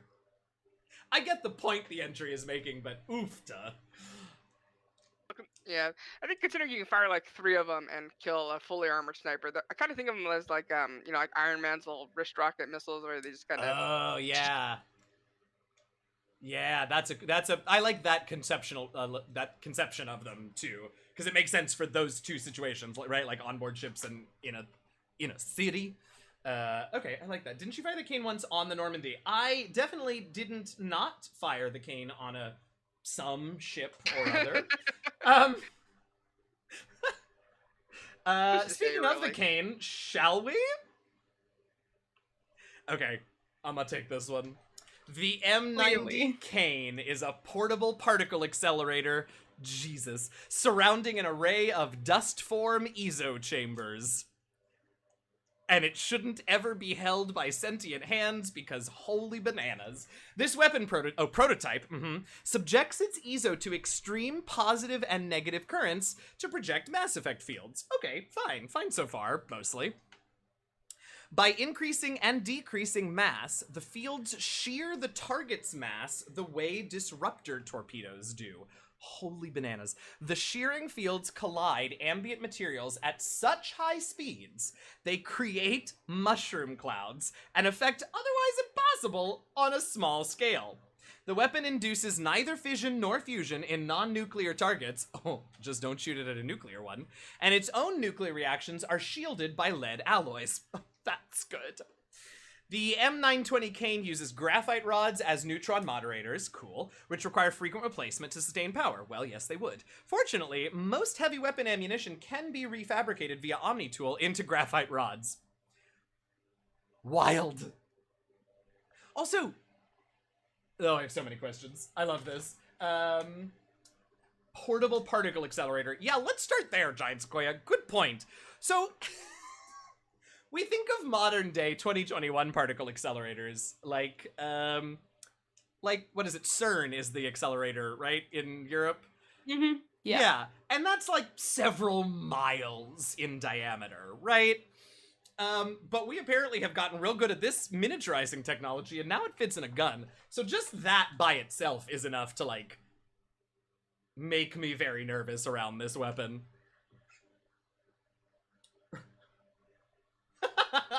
Wild. That is wild to think of. I've been to CERN, and it's even though you can't see most of it, it's still huge. Yeah. I guess that's why you have to hold it down to fire, wind up the particles super spinny fast. Oh, everything is possible with Mass Effect and ESO. Yeah, apparently. Yeah, that makes sense. It's just gotta spin them up, I guess. It's also wild that we are not really, like, the explosions that we saw, in fact, were not nuclear reactions. They weren't fission or fusion reactions, right? I always assumed we were literally, like, somehow containing a little nuclear blast, but that seems to not, in fact, be the case. The reality is perhaps more disturbing. We're just shearing away materials at such high speed. So it's wild. We're just fucking with things' mass so much that they explode in a manner that looks like a nuclear explosion. You could Wild. say it was an effect of the mass. No! You could say that. I won't. You can. Uh, I also... I'm just trying to think about graphite rods as the neutron moderators. I guess... So this is some real nerdy nuclear physics stuff, but I grew up in a town that had Department of Energy government nuclear labs. So, like, we learned a lot about, like, nuclear physics just in regular high school science class, which is weird now that I say it out loud. I mean, I guess, again, all is possible with Mass Effect fields and EZO, but it feels like graphite rods just aren't gonna do the job that's going on inside this gun. Feels like you would want, like, oh, well, I guess, though, I guess there are other problems like toxicity with some other good neutron moderators that I'm thinking of. So, yeah, okay, never mind. Graphite sounds good. Also, as it says, is easy to make with Omni tools, because it's just crush some carbon together, stop it before it turns into a diamond, stick it in the gun, I guess. So, Gravity fun accelerator. fact Yeah, go ahead. on the wiki was that if you have like all the armor, ammo bonus armor that lets you carry more ammo, you can get up to 215%, so you can do 2 shots. And if you shoot it in twice in succession, it will skip the charge time to fire the second shot. So, That's awesome! if you really, really wanted it. Yeah, we got that upgrade to have more than 200% for heavy weapons, but we got it during arrival. So, never used it. Let's see. Totally. Oh, yeah. Sorry. I'll circle back and talk a little bit about that. But if the fuel cells are becoming graphite rods to be neutron moderators, what powers the gun? Oh, I didn't realize the graphite rods were also fueling it. Did it say that? Increasing. and Welcome back, decreasing- Fluffy. Yay! Welcome Hello. back. Hello. I don't think the fuel cells are becoming the graphite rods. Oh, most heavy weapon ammunition can be refabbed. Oh, so the ammo is becoming the graphite rods. Yeah. I see what you're looking at, Giant Sequoia. But it sounds like it's actually whatever the ammo is being refabbed into the graphite, not whatever's powering it. So these graphite neutron moderators, so the way that, for example, okay, now we're gonna get nerdy. Sorry, not sorry. The way that, for example, a nuclear power plant works is that you have whatever the nuclear fuel is, and you do something. You shoot usually like maybe a neutron or a very small particle, right, subatomic particle, at the fuel, and that causes it to begin fissioning, to begin the nuclei, the nucleuses of the atoms in your radioactive cell are so big that they're unstable, and so when you hit one with a tiny, tiny particle, it breaks apart. And that breaking apart of the nucleus releases bananas amount of energy, even from just one atom. But you've got basically, so you fired at one atom splits, and what happens is it splits into basically 2 main parts. It'll split into 2 smaller atoms, but a bunch of neutrons, which are these tiny, tiny subatomic particles, are also released, and with all that energy, those neutrons are now speeding out at really high speeds, and guess what? They're gonna hit other radioactive atoms, and are gonna split more nuclei to release more neutrons, and the process continues, and that's, left unchecked, that's a nuclear explosion.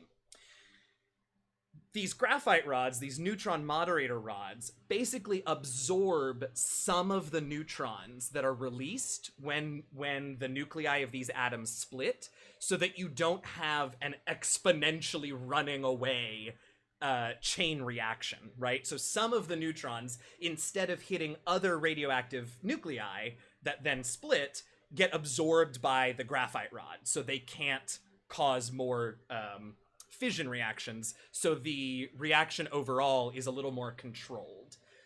So that's basically how nuclear power plants work, is that they introduce neutron moderator rods into the active core and depending on like how far in they put the rods determines how much of that neutron emission is being absorbed and how quickly the nuclear reaction proceeds. So we just got real nerdy and real scientific, but I happen to know that one, and we talked about it in this codex entry, so there you go. Nerd. Now that everyone is asleep, And that's your science lesson of the day. That's right. I will talk about nuclear physics and fusion and fission reactions forever. I find it fascinating. But all right, well, that's McCain. I'm really glad we didn't read this until after the fact because I'm terrified of it. All this Rod talk is making me think of The Simpsons, and in Rod we try. I love it. Cool. Anything else about the cane, anybody? Cane is a prototype, and it's just something Uh-huh. you get after, like, you research a couple of things. It's like, we didn't steal it from someone. Like, I'm guessing Morden came up with this? Morden? Morden and Jacob working together, which is clearly a match made in all of the hells. But yeah, that's true. I'd forgotten about that. That's a good point, KK, that we didn't steal it from anybody. Tim confiscated it. Tim confiscated Yeah, it. I think Tim took it. I wonder if the Alliance confiscated... Oh, all our fancy weapons, which... Yeah. Probably Tim. Look, we got away with the Normandy. He can have the cane, I guess. Actually, that's a terrifying prospect. We should probably go back and get it back. Okay, what else? Anything else in weapons, armor, and equipment? Do we want to move somewhere else? Cane heist. Leslie, do you have anything you want to go to? For weapons and stuff? For anything. I will need a second to think that. Yeah, that's okay. I will also... yeah, we know plenty about the Protheans. That's all core game. I mean, maybe there's some new stuff, but we know plenty about those rays. Oh yeah, any other... Tarians, Collectors, L-Core. We could read more about the L-Core, but I know we read those last time too. You want to read about the Protheans? Because we should have some new information on them. What in the hell is that? Sorry, yes, we will definitely go read about the Protheans, but what is this? A That Praetorian. is actually part of the Collector's one. Oh, now I recognize it. I see the faces now. Yep, thank you, KK. I see. Yeah. Do we want to? I The mean, head rolling around in it. Yeah. yeah, might not be a bad idea to talk about collectors. Yeah. Oh, yeah, let's do that. All right, let's go back. Oh, that's great. We'll do it all in this order. This is the perfect order. So we'll start with the Protheans, and then move to Collectors, because, as we know, one and the same, sort of. And then we can go look at that other horrible thing. Great, Protheans. Anyone want to read? Sure, I'll read. Do it. Okay. 50,000 years ago, the Protheans were the only spacefaring species in the galaxy. They vanished in a swift galactic extinction. Only the legacy of their empire remains. They are believed to have built the mass relays and the Citadel, which have allowed numerous species to explore and expand throughout the galaxy. Well, Prothean ruins are found on worlds across the galaxy. While surprisingly intact for their age, functioning examples of Prothean paleotech are rare. Time and generations of looters have picked their dead cities and derelict stations clean. Some believe the Protheans meddled in the evolution of younger races. The Hanar homeworld of Kage, for example, shows clear evidence of a former Prothean occupation. The presence of a former Prothean observation post on Mars has caused a rebirth of interventionary evolutionists amongst humans. These individuals believe the god myths of ancient civilizations are misremembered encounters with aliens. all right. Yeah, as Giant Sequoia points out, they're very careful to always say believed to have done XYZ, since we now know that the Reapers did some or most of that, I guess. And I forgot about the thing on Mars. That was sort of towards the end, no? Well, Mars was the start of ME1. Mars was the start of ME1. How did... Oh, my goodness, yes. Oh, and then it was also ME3. the start of ME3, right? Yeah. Yeah. Eden Prime was the start of ME1. Well, I meant the opening crawl. Right. Oh, right. Yes. Right. That's what I was thinking of and had forgotten about. Because I knew it was the start of ME3 too, but we didn't. Well, the archives had stuff about the Protheans there, so I guess that's still a connection. But okay, so creepy. That art. Okay. Interventionary evolutionists. What a title. Okay, It is a really interesting art to have right? picked for this. Right? I don't understand that art because That nothing art about is from Ilos. That's the statue. Yeah, it That's just what I doesn't- thought. Why? it just That's what doesn't we- make sense. Right. Nope. I believe they were believed to be what the Protheans were. But I guess, and that's technically the only. I mean, that's the closest. Is that the closest we've come to seeing a intact non-collector Prothean, or did we see them in any of those visions? We did Mm, not see No. them in the visions we've had. Mm-mm. Interesting. Okay. Fascinating. All right. Maybe they didn't. Yeah, want what to update Millie for the- said is probably yeah. true. Is Yeah. that like you get these really early on in the game, so you kind of have to think of it less of at the end of ME2 and what you're seeing at the beginning of ME2. Right. Yeah. All right. Well, now we move on to the next stage in forced Prothean evolution, I guess. The collectors. The domesticated Prothean. That's Also- exactly it. Morton said that basically, like, they changed the Protheans so much that they're not what they used to be. You know, Right. they could have looked completely different. Right. Oh, that's true. All right. Anybody want to read this one? In-universe error, best guess. I think. Yeah, makes sense. Sure, I got it. All right, do it. Living beyond the Omega-4 mass relay in the Terminus system, the mysterious collector species is glimpsed so rarely as to be taken for a myth by most in galactic society. In reality, collectors are human-sized insectoid bipeds and can resemble massive winged beetles. They are a terrifying force in the galaxy, responsible for the murder of hundreds of thousands. Collectors generate permanent stasis fields around themselves, creating nightmarish red-shifted energy fields. In battle, they hold position whenever possible, relying on their aggressive biotics and nearly limitless power. Several types of bipedal collectors have been identified, including minions, defenders, zealots, assassins, and artillery operators. That last one, though. You know, the artillery operators. You know. Acting together, collectors have imprisoned entire cities in stasis. While no definitive forensic accounting exists to explain the fate of those imprisoned, leading speculation is that the victims are harvested for scientific experimentation and neurobiological repurposing. Well, Well, I pretty think we can close. confirm that now. Yeah. I mean, a little of that, but Some of that. mostly, mostly, Gooification. mostly Jamba Goo. Juice. Yeah. Ooh. not my go-to flavor of smoothie, but you know. Yeah. Okay. So interesting. Yeah, this is obviously an early game entry because it has no indication of what we discovered, right? Which is that they are the descendants, in a way, of the Protheans. Massive winged beetles. Yeah, I mean, this is that permanent stasis field. I guess I never really thought much about it because everybody uses biotics in the game anyway. But yeah, I guess I never really thought about what that actually was. That red shift that we saw, particularly when what was the Reaper in this game's name? Harbinger. Harbinger? Yeah, would take over one of them. I feel like it sort of, we could see it more clearly. Assuming control.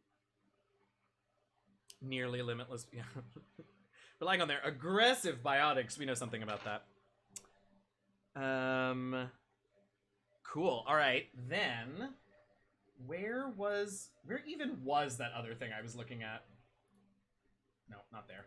Well, there's more on the Prothean and collectors in the secondary. Yeah, of course. All right, Protheans. Oh, there's so much. Yes, I love this. Okay, great. Beacon. Anybody? Okay, I can do this one. The beacon was a Prothean artifact unearthed on the Alliance colony of Eden Prime. Its resemblance to the Prothean databanks recovered on Mars provoked immediate interest from the Alliance and the Citadel Council. It proved to be a solid-state... need a solid-state drive. Proved to be a solid-state data storage device, part of a galaxy-spanning comm network, similar to the modern extranet. Intact Prothean paleo technology is rare. The beacon seemed to promise another quantum leap of technology, akin to the discovery of the masseffect drive and relays. Unfortunately, the beacon also drew the attention of the rogue Spectre, Saren Arterius, and his synthetic allies, the Geth. Oh, this is just the story of ME1, I just realized. Yeah, so flagship, bad things happen, civilian casualties, Commander Shepard survived, suffered no ill effects, the beacon's inert, and dead. Alright, yeah, we knew that. What else do we have in these entries? Cypher? Dead from Lineage, maybe. Oh yeah, we talked about that in the last one. Data disks. Okay, but I really want to look at... If we can totally read either of these, but I want to know about... more about the Mars ruins. Oh, good. It's kind of a long one, too. Would anyone like to read about the Mars ruins? Sure. Great. After 20 years of manned research outposts and nearly a century of robotic exploration, the European Space Agency's Lowell City became the first permanent settlement on Mars in 2103. Within a decade, the United States and China had founded permanent settlements as well. The South Polar region of Promethe Planum developed a Bermuda Triangle reputation. Satellites detected intermittent mass concentrations and magnetic field shifts. In 2148, prospectors working near Deseado crater discovered an underground complex, a Prothean observation post. The odd phenomena were generated by the operation and discharge of a Mass Effect core struggling to function despite 50 millennia of neglect. 50 millennia? Yeah, it needs an oil change or something. Right. Earth was electrified by the news. Humanity was unequivocally not alone. While courts battled over who owned the ruins, the international scientific community coordinated a massive effort to access, translate, and interpret the databanks recovered from the facility. The facility proved to be a biosciences observation post built when Homo sapiens were first evolving on Earth. While the motives of the Protheans are not certain, translated records indicate that the facility was in regular communication with automated observation platforms in Earth orbit What? and on the lunar near side. What? The half-dozen Mass Effect spaceships found in the facility were presumably used for first-hand observation. What? I wonder if those were saucer-shaped. Yeah, I want to know what they look like right now. What? Wild. I mean, we knew they were there, but like to hear it written out, wild. Okay. Cool. So the Protheans were just hanging out on Mars waiting for us to evolve, I guess. Kinks, I was going to bring that up too, Kinks. And there was also that orb we got from the trinket that was activated by the consort that gave us the vision of the proto-humans reacting to something. That's right. I always forget about that.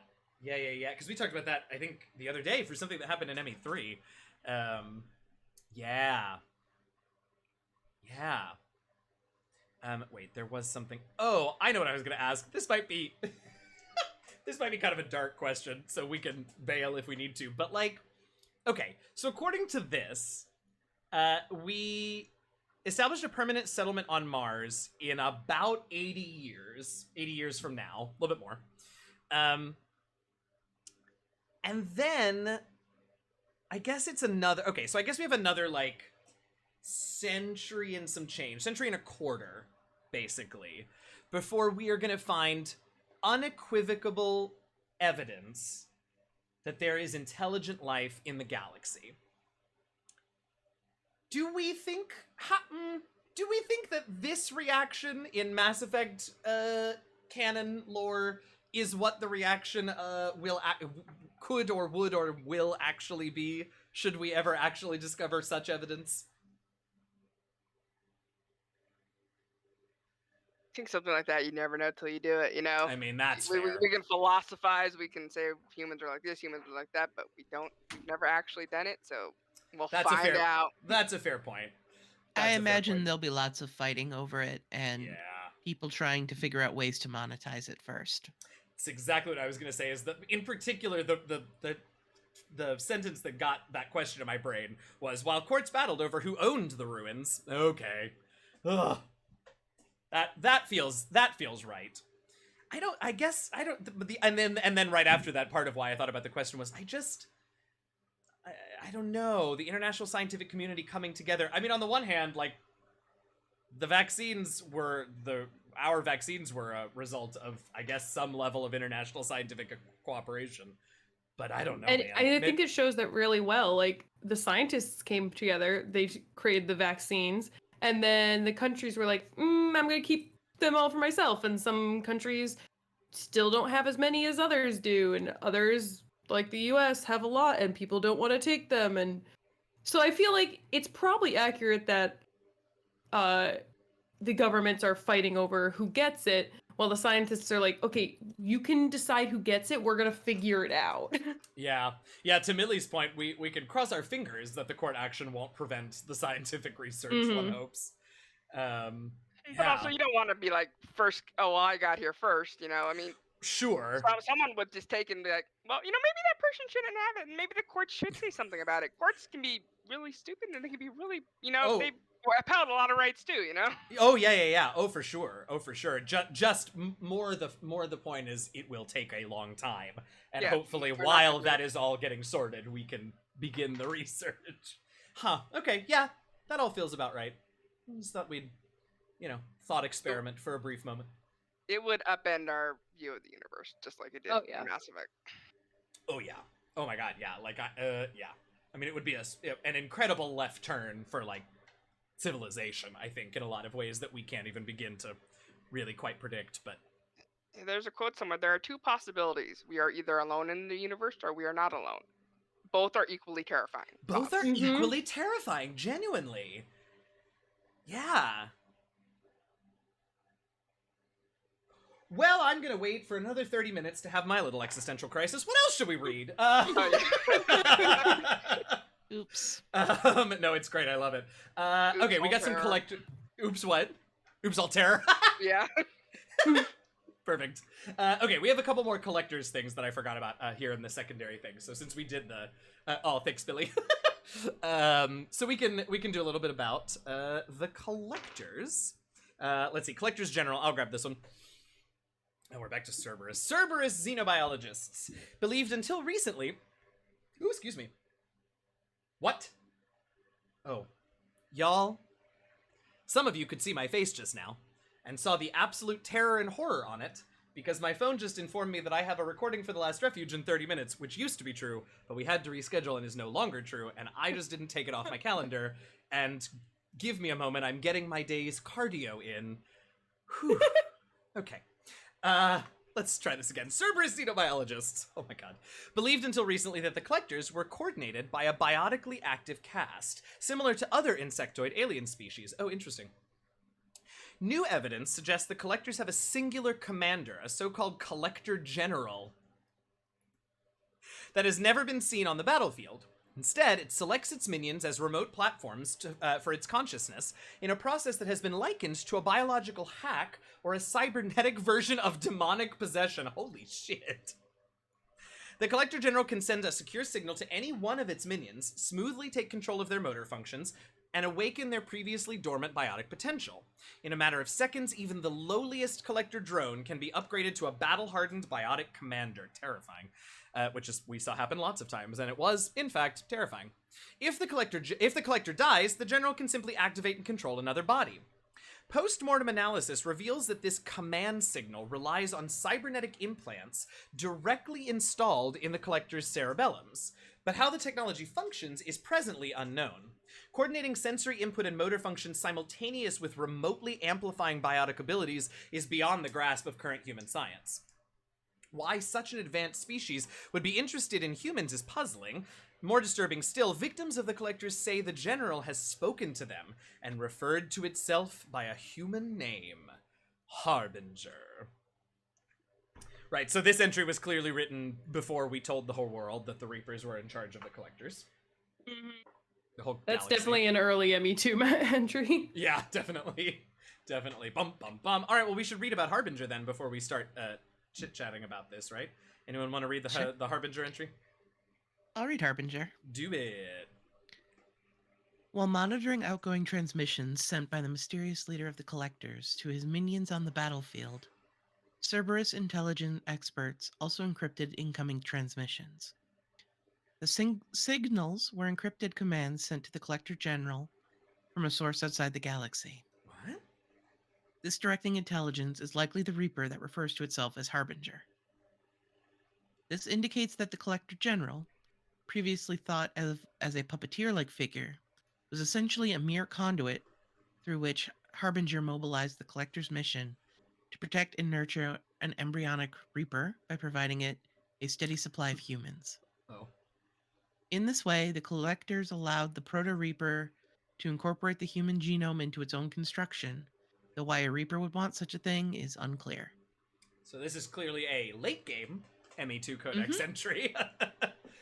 Oh, okay, so what they're saying is they actually are two different beings, the Collector General and Harbinger. Am I understanding that correctly?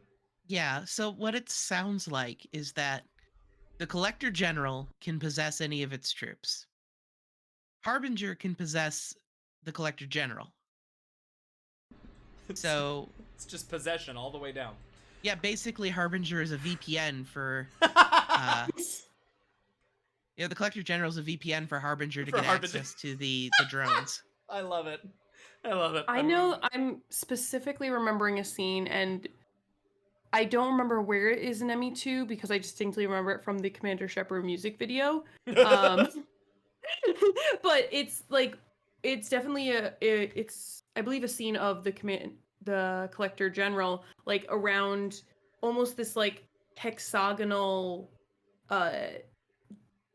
like data center pad sort of thing, and it's like going around the edge of it as the Collector base is like crumbling around it. So I think it's like Harbinger is the Reaper in charge of that general, and that general is like the hub for all Collectors.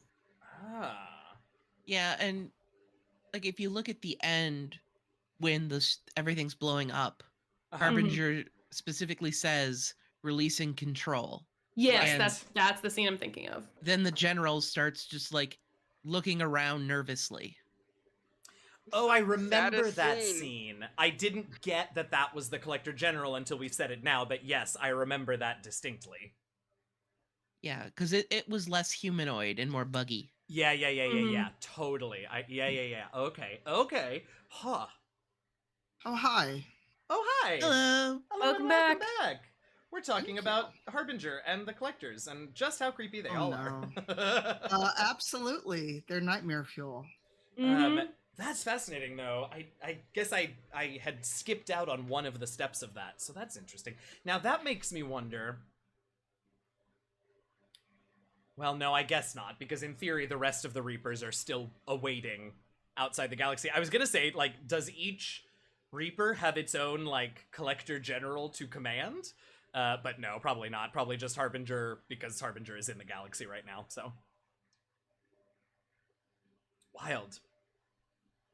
Why do... Oh, well, I was going to ask a speculative question, but it probably gets answered in ME3, so never mind, I'm not going to ask it. I was going to ask why we think the Reapers want human genome in their construction, but I presume we will find out. Did they explain it already and I missed it? They did go over that, yeah. God damn when you kind of when you first find the embryonic Reaper, Edie hypothesizes that it could be the Reaper's equivalent of reproduction. Oh, of reproduction, that's right. And I think it was also heavily implied that the Reapers were interested in Shepard, because Shepard was like immortal. The one that got away and the one that killed one of them, and they're basically like, well, if these hairless monkeys can do cool things like that, we're going to, why don't we make one out of them? Yeah. And then we'll know all their secrets. Yeah, that was sort of my assumption was, these synthetic beings that have guided the galaxy for millennia, just basically using the organics as, like, idea incubators that they can then pull the best bits from. It's their evolution, I guess. So yeah. Okay. Terrifying. Gotta love it. Gotta love it. Anything else about the collectors? This is interesting. What's this? Oh, not what I thought it was. Okay, never mind. All right. Well, welcome back, Tanya. How was the massage?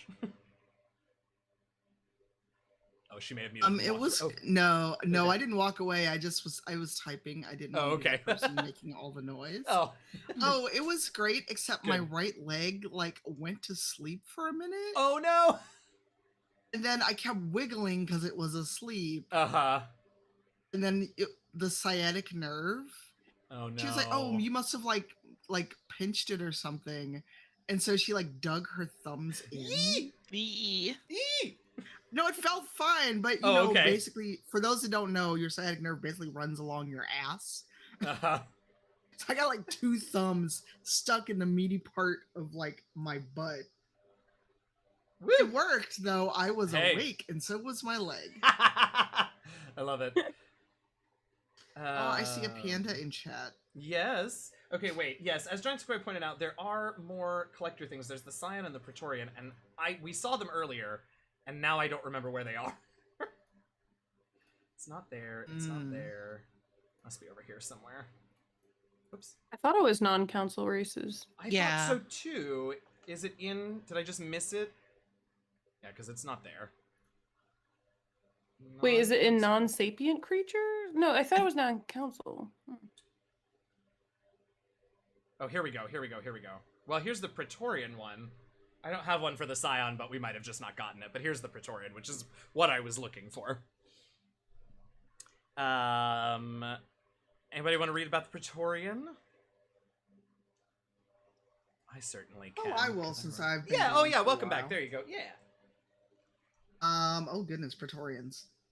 Hovering tanks resembling a cross between an octopus and a giant crab, Praetorians are well-mounted, well-armored killing machines of mysterious origin.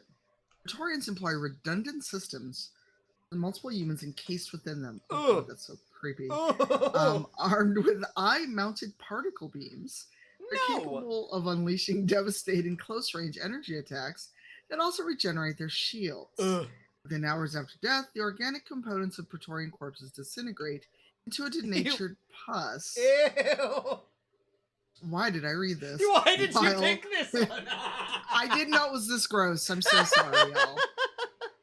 While their mechanisms turn to ash. Okay, one specimen, autopsy within minutes of death, reveals a clue. Nanomachines may disintegrate the Praetorian's organic and mechanical components before self-destructing. Wild. If correct, the self-rendering hypothesis could account for 3 documented cases of dead Praetorians apparently releasing or becoming clouds of neurotoxic gases, causing suffocating paralysis and nearly instant death. What? In one remote facility, 17 soldiers died from gas inhalation while assessing the Praetorian. Any personnel in the vicinity of dead Praetorians are urged to protect themselves with breathing apparatus. So, Praetorians are literally toxic. I mean, oh my God. Every detail about these things is horrifying. Every single detail. Particle beams from the eyes, redundant systems because they got multiple people inside of them. I don't want it. Also, thank you. Was anyone else completely incapable of moving on with this entry because they spotted the typo? What typo? Oh my God, I was reading it so I didn't. Second sentence of this paragraph. Armed with the eye-mounted particle beams, they are capable of unleashing devastating close-range energy attacks that also regenerate the air shields. Oh my God, I totally read over that. My brain filled it in properly. My brain skipped several beats because I too wanted to read straight over it, and then I noticed it and couldn't process more information until I dealt with it. Wow, brain. Wow. So thanks for that. You certainly got my attention back when you got to the denatured pus part, though, so it's cool. I was okay with that. I was fine with that. Yeah, well, I feel justified in loathing these things every time I had to fight one, which was only like once or twice, I think. But man, did they suck. Perception, not 20. Yes. Your passive perception is apparently 20 plus. I mean, look, hire me to do your copy editing, folks. I'm good at it. You say that now, I'm going to Well, remember that for Motherlands. No, but seriously, I mean, truly, I tutored the SATs for long enough. I will. Where were you when I needed it? I will spot it. All right. Well, everything about the collectors is just devastatingly horrific, so that's cool. It's not like it can get any worse. Oh, I haven't finished ME3, and I know that's not true. I'm sitting here like everything I could say would be a terrible spoiler. Yeah, exactly. Yeah, I was just like evil chuckle. That's all I can do. That's right. That's all. That's right. And I appreciate you all for all of your restraint. Just a little colon X face. Yeah. Exactly. And I'm doing that IRL as well. All right. Cool. Let's. Oh no, see. Fluffy. All of you all. Uh-oh, did we have I was yeah, we lost to Fluffy again. Oh no, it's down again. Oh, Fluffy, if you're on mobile and can hear us, I'm so sorry. That's so frustrating. I know you're also trying to work, so that's deeply frustrating. Although I was secretly hoping you would get startled when I just popped back into chat.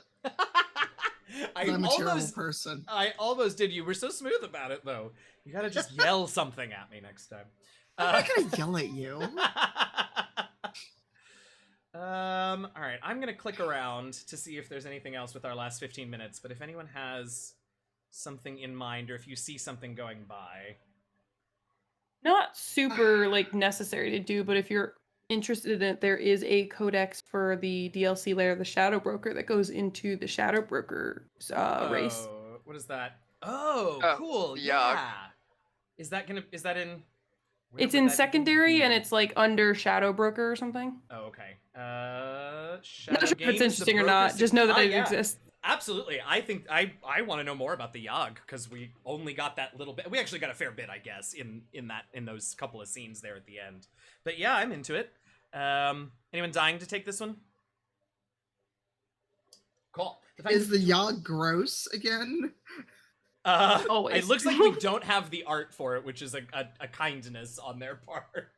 Look, we knew what Praetorians look like. It's just the description was disgusting. Yeah, that's true. That's a good point. Also, Giant Sequoia does make a good point that I had sort of clocked and then forgotten about, which is that those Praetorians were definitely in non-council races and not the it's in secondary. How do they call it? Non-sentient? Yeah, non-sapient creatures. That's interesting. I mean, I guess we know they are sapient, but individually, that's creepy. All right, where are we? Broker's Secrets. The Yogg. The Yogg! You're there. Then you I know, and then I got distracted. They are a race of massive apex predators from the world of Parnak, whose rise to sentience in no way blunted their violent nature. Okay. A group of Yogg is unable to cooperate until a single leader has been determined through either social maneuvering or brute force, but no grudges are held once a Yogg establishes dominance. They sound a lot like the Krogan in some ways. Former rivals serve their new superior's purpose with unflinching loyalty and relentless determination, a legacy of their origin as pack species. That makes sense, I guess. Their eyes are another sign of their hunter ancestry. All four pairs are geared towards tracking down and predicting the movements of prey. Sophisticated and keenly developed sensitivity to movement and light have made Yoggs masters at reading body language, thanks I hate it, regardless of species. Much to their short-lived chagrin, the Council's first contact teams discovered it was nearly impossible to lie to the Yogg. That's what you get for trying. First contact and you're already lying to him? The Yogg had technology equivalent to 20th century Earth. Oh man, I was imagining them as like a deeply primitive race, but I guess not. When they were discovered by the Council in 2125, so they're really not that far behind humans in the grand scheme of things. The Council's ambassadors approached the Yogg as friends and allies instead of subordinates, a baffling sign of contempt from newcomers on Parnak. Oh no. The Yogg attacked when it became apparent that the alien diplomats stubbornly considered themselves sovereign people instead of new underlings. Incredible. Parnak remains off limits by order of the Council, which fears that the Yog's size, aggression, and obsession with control make them poorly suited for integration into the galactic community. Interesting. That did sort of definitely shift my perception of them in kind of a big way, if they have 20th century technology. I mean, even if we consider, like, early 20th century Earth standards. Interesting. Not what I expected.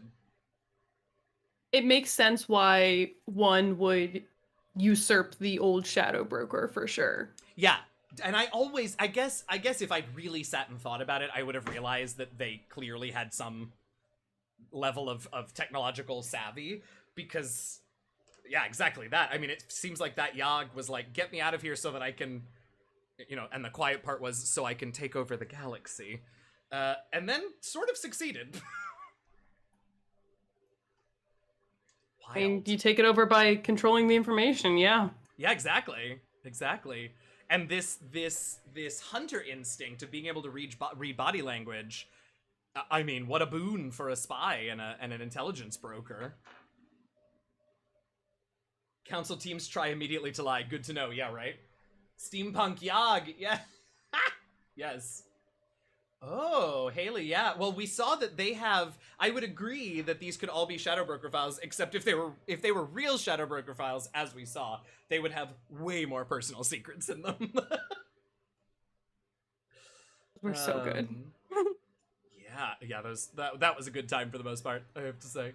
Okay, that was cool. That was interesting. I'm glad we found that. Thank you for that suggestion. Oh, Tanya, were you here when we read the Codex entry on Galactic Smut? Sadly, no. I need to know this. Oh, you missed our reading of the Fornax entry? Yes. Excuse. I need this. It's pretty great, I have to say. I need this. As I told Jazzy, there exists a PDF of fanfiction Fornax. So I've heard. I'm So I've heard. sure. So I've heard, yeah, definitely. I'm but sure. it's a full 5 sensory stimulation. Well, do any of the other Mass Effect fans know of the Cali Sweat thread on the old Bioware forums? I'm sorry. No. That I don't. Well, someone was curious. Tally fans are interesting.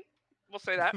Okay. They were curious to what would Tally smell like, and someone proceeded to analyze it chemically because you've heard dextro DNA or what. You know. Yeah, it was the thing. Yeah, it was a whole thing. Well, I mean, we already brought up the issue of suit funk earlier in the stream, so all of that. There was like chemical breakdowns, like chemical breakdowns of like what they thought it would be. I'm like, yep, it takes all types. You know, good on you. Wow. Well, I'm glad we got to revisit Fornax, if only briefly. Okay. But Yeah. Tanya, did you see the last line of the Fornax entry? Go Because back. it happened as Jazzy got 2 raids. Oh yeah, as I got 2 raids, I had to read the words genitelcore and krogasm. So. Ow. That means like when I'm playing a video game and I'm just doing nothing, it's like, oh, I'm farming in a garden or something. Right. Parent walks in, and it's just a sex. He's like, Right, of course. That minute, that instant, it all goes to hell. I love it. All right, we have about 10 minutes and a little bit less because we'll do outros and stuff before we wrap. So, anything else on y'all's minds for us to touch on?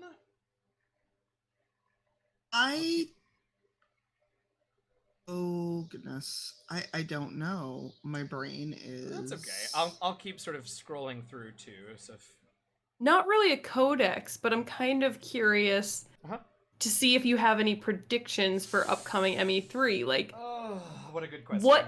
Here's a good question. What companions, if any, do you think are going to show up from ME2 in ME3? Oh, well, okay, great. So it feels like Garrus and I almost called her Asari. I didn't even call her Tally. And Liara are going to be around. Although, I don't know that Liara... I don't know what's going on with Liara. I'm deeply concerned about Liara. Why are you concerned for Liara? Well, Shadow Broker Liara is kind of an asshole. Well, I mean, look, not without some reason, I suppose, but like she definitely a different Asari than the one we met 2 games ago. Not necessarily in a bad way, and I'm excited to find out. But who else do I think are we gonna see? I mean, I think I know from all of the research that I did for ME1, I think I know that Caden sticks with us. We've already gotten him, obviously, for those opening scenes, but I think I know that that he sticks with us. I'll be real sad if Tally doesn't come back.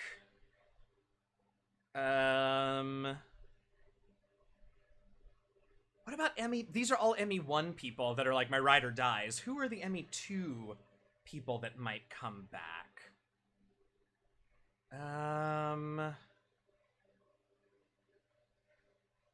I don't know. I mean, unless like Miranda or Jacob left Cerberus and didn't just immediately get assigned somewhere else by the Alliance, I guess I could see either of them coming to work with us, but like... That is one of the great things in Mass Effect 2. If you take Miranda with you, she tells Tim off when you destroy the base. Which that would be glorious. I mean, you still continue their relationship in ME2. Yeah, well, I guess I kind of did. You're right, Haley, and I'm hoping to go 3 for 3. Yeah, I don't know who else. Wait, who did you romance into? Garrus. But then we have the Shadow Broker scene where we like can make out with Liara. No, there's something that comes up if you romance Jacob. Oh, really? In 3, if you romanced him in 2, and if you come across him, shall we say? Oh, interesting. Okay. Since you didn't romance him, I don't know if you want. I don't think it can happen. Someone else correct me if I'm wrong. I think that only happens if you romance him. I have to tell you, this is one of my favorite parts about playing these games with you all hanging out. Are these like mysterious? Coded. I really coded. Like I don't want a spoiler for you. I'm not sure what's happening right now. Moments. They're my favorite to listen to because obviously my brain goes into like conspiracy mode and tries to figure out what it is. I think everything that happens to Jacob in 3 happens regardless of whatever happened in 2.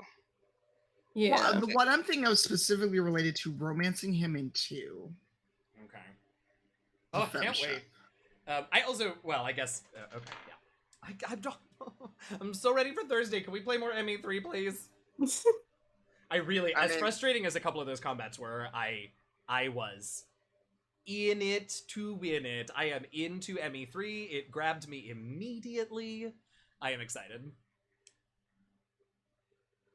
There is something, like, there's a really nice build-up, I feel, of the main threat in 1, 2 to 3. You start with, okay, well, it's just Saren. It's just this Turian Spectre that we're going after. Yeah. Then you realize, oh, Reapers.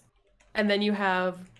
Then you're like, oh, the Collectors. Okay, not, like, the Reaper threat, but, like, we still gotta deal with these guys. And then the beginning of ME3 just... Yeah. I mean, it's really a great example of, like, what kind of narrative you can create over a long period of time, right? I think about like tabletop campaigns, particularly like home campaigns or stream campaigns, I guess, but the ones that don't have like obvious predetermined endpoints, and how like all of the progression of these enemies has been so, exactly like you said, like natural and constantly increasing in a really compelling way. And that's hard to do. It's hard to do effectively and hard to do well. Really a great analogy, because it feels the same way where whenever I've been in a D&D campaign, I feel like I have trouble digesting a lot of lore at once. So it's like, okay, small threat, here's a bit of the lore. Then bigger threat, and we're going to take that lore you thought you knew and add more to it, so suddenly you're seeing it differently. and then move all the way up to like the world-ending threat, and suddenly even more lore is unlocked. You understand even more what's happening, and yeah, that's how I felt playing Mass Effect for the first time. Just, oh yeah, no, I understand this. I get this. Oh, that's not what I thought it was. Yeah, definitely. Yeah, for sure. Cool. Well, other last thoughts? Also, if you all are on the internet in social media places and want folks to check out your stuff, please feel free to like plug your shit now, please do. Thank you so much, the three of you, and Fluffy as well. And sorry we kept losing you, Fluffy. I'm so sorry. That's so irritating that the internet's being poopy. But thank you to the four of you for coming and chatting and hanging out. This is always a blast. And always, like, the first half hour, I'm like, oh, we're never going to be able to do this for 4 hours. And then suddenly it's 5 minutes to 6, and I'm like, meh, I was wrong again. So thank you. We have could we have 4 more hours, maybe? Right? 4 more hours. So thank you for the delightful discussion, for hanging out. I appreciate you all. Tanya, do you want to last thoughts and where folks can check you out? Not that I think anyone that's here right now doesn't already know, but you know, do the thing anyway. I can't wait for you to play the Citadel. That's all I'm going to say is the Citadel. I can't wait for it. Oh yeah. I cannot wait for it. I'm also super interested to see if you continue your romance or what you do in 3, because there are interesting options, shall we say? Okay. I'm so excited. Yeah. I'm so excited. I'm gonna be sitting there with popcorn. You know how you always do Chipman's face? Yes. That's gonna be me watching you. Yes, I love it. I love it. And y'all know where to find me. Yeah, I think everyone pretty much does. Yeah. I get to hang out with Eugenio a lot. Yeah. Eventually, we'll say when season 11 of Rivals is starting. Oh yeah. I don't know why we're keeping it such a secret, but we are. Well, I knew why we were, but now it's all confirmed for us. So. Yes. But this week, tomorrow, you know, with the caveat, of course, we do know about a day off Twitch. Yes. And we are not ignoring that, but contractual obligations are contractual obligations. We will be having Motherlands tomorrow. I will be on Black Dice, but I will be at PAX. So if you're in Seattle, hopefully I can see you safely if you are vaccinated. I'm doing one panel at PAX on being an indie developer, so that's going to be fun. For once, I'm not doing a diversity panel. Yes, I was just going to say that's a dream schedule, only one, and it's not about diversity. Yes.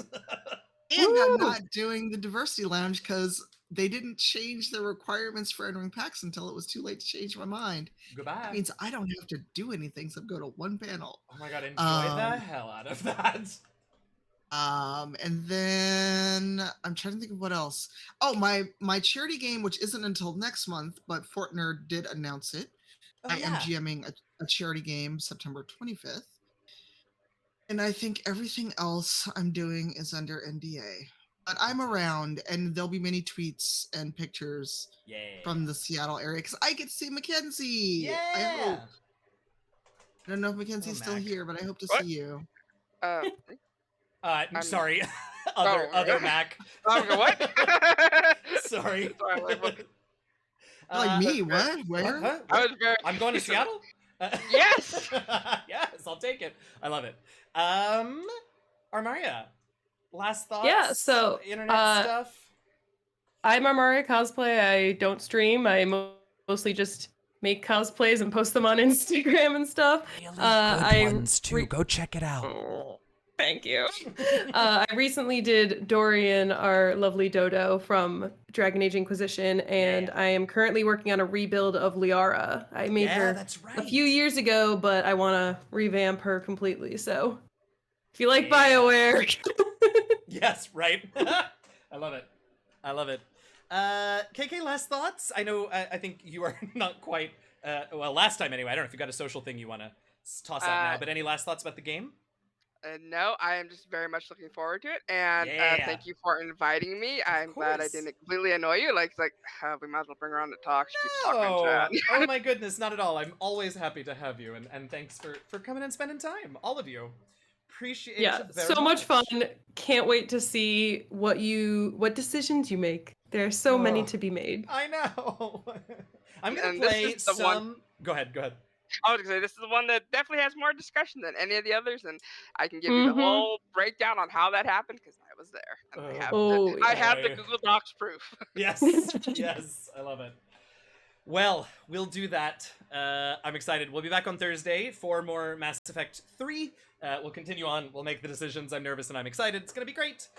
Before then, as Tanya mentioned, tomorrow night, Into the Motherlands at 7 Eastern, 4 Pacific, midnight BST, because contractual obligations are what they are. And so we'll be there tomorrow night for that. Saturday is my charity game with Fortnerd, DM'd by Oba Lauren. Some great folks. I introduced some of you all that were here in the early part of the chat to my character. I'm excited about him. So that's Saturday, this coming Saturday at 8 p.m. Eastern, 5 Pacific, 1 a.m. BST. And you can check out details for that. There is the information. You can go to Fortnerd.com's Twitter for links to the Twitch channel and everything else about the fundraiser. We're raising funds for Duquesne's muscular dystrophy research. So fun times and also good cause. And I think that's it for the public stuff for me this week.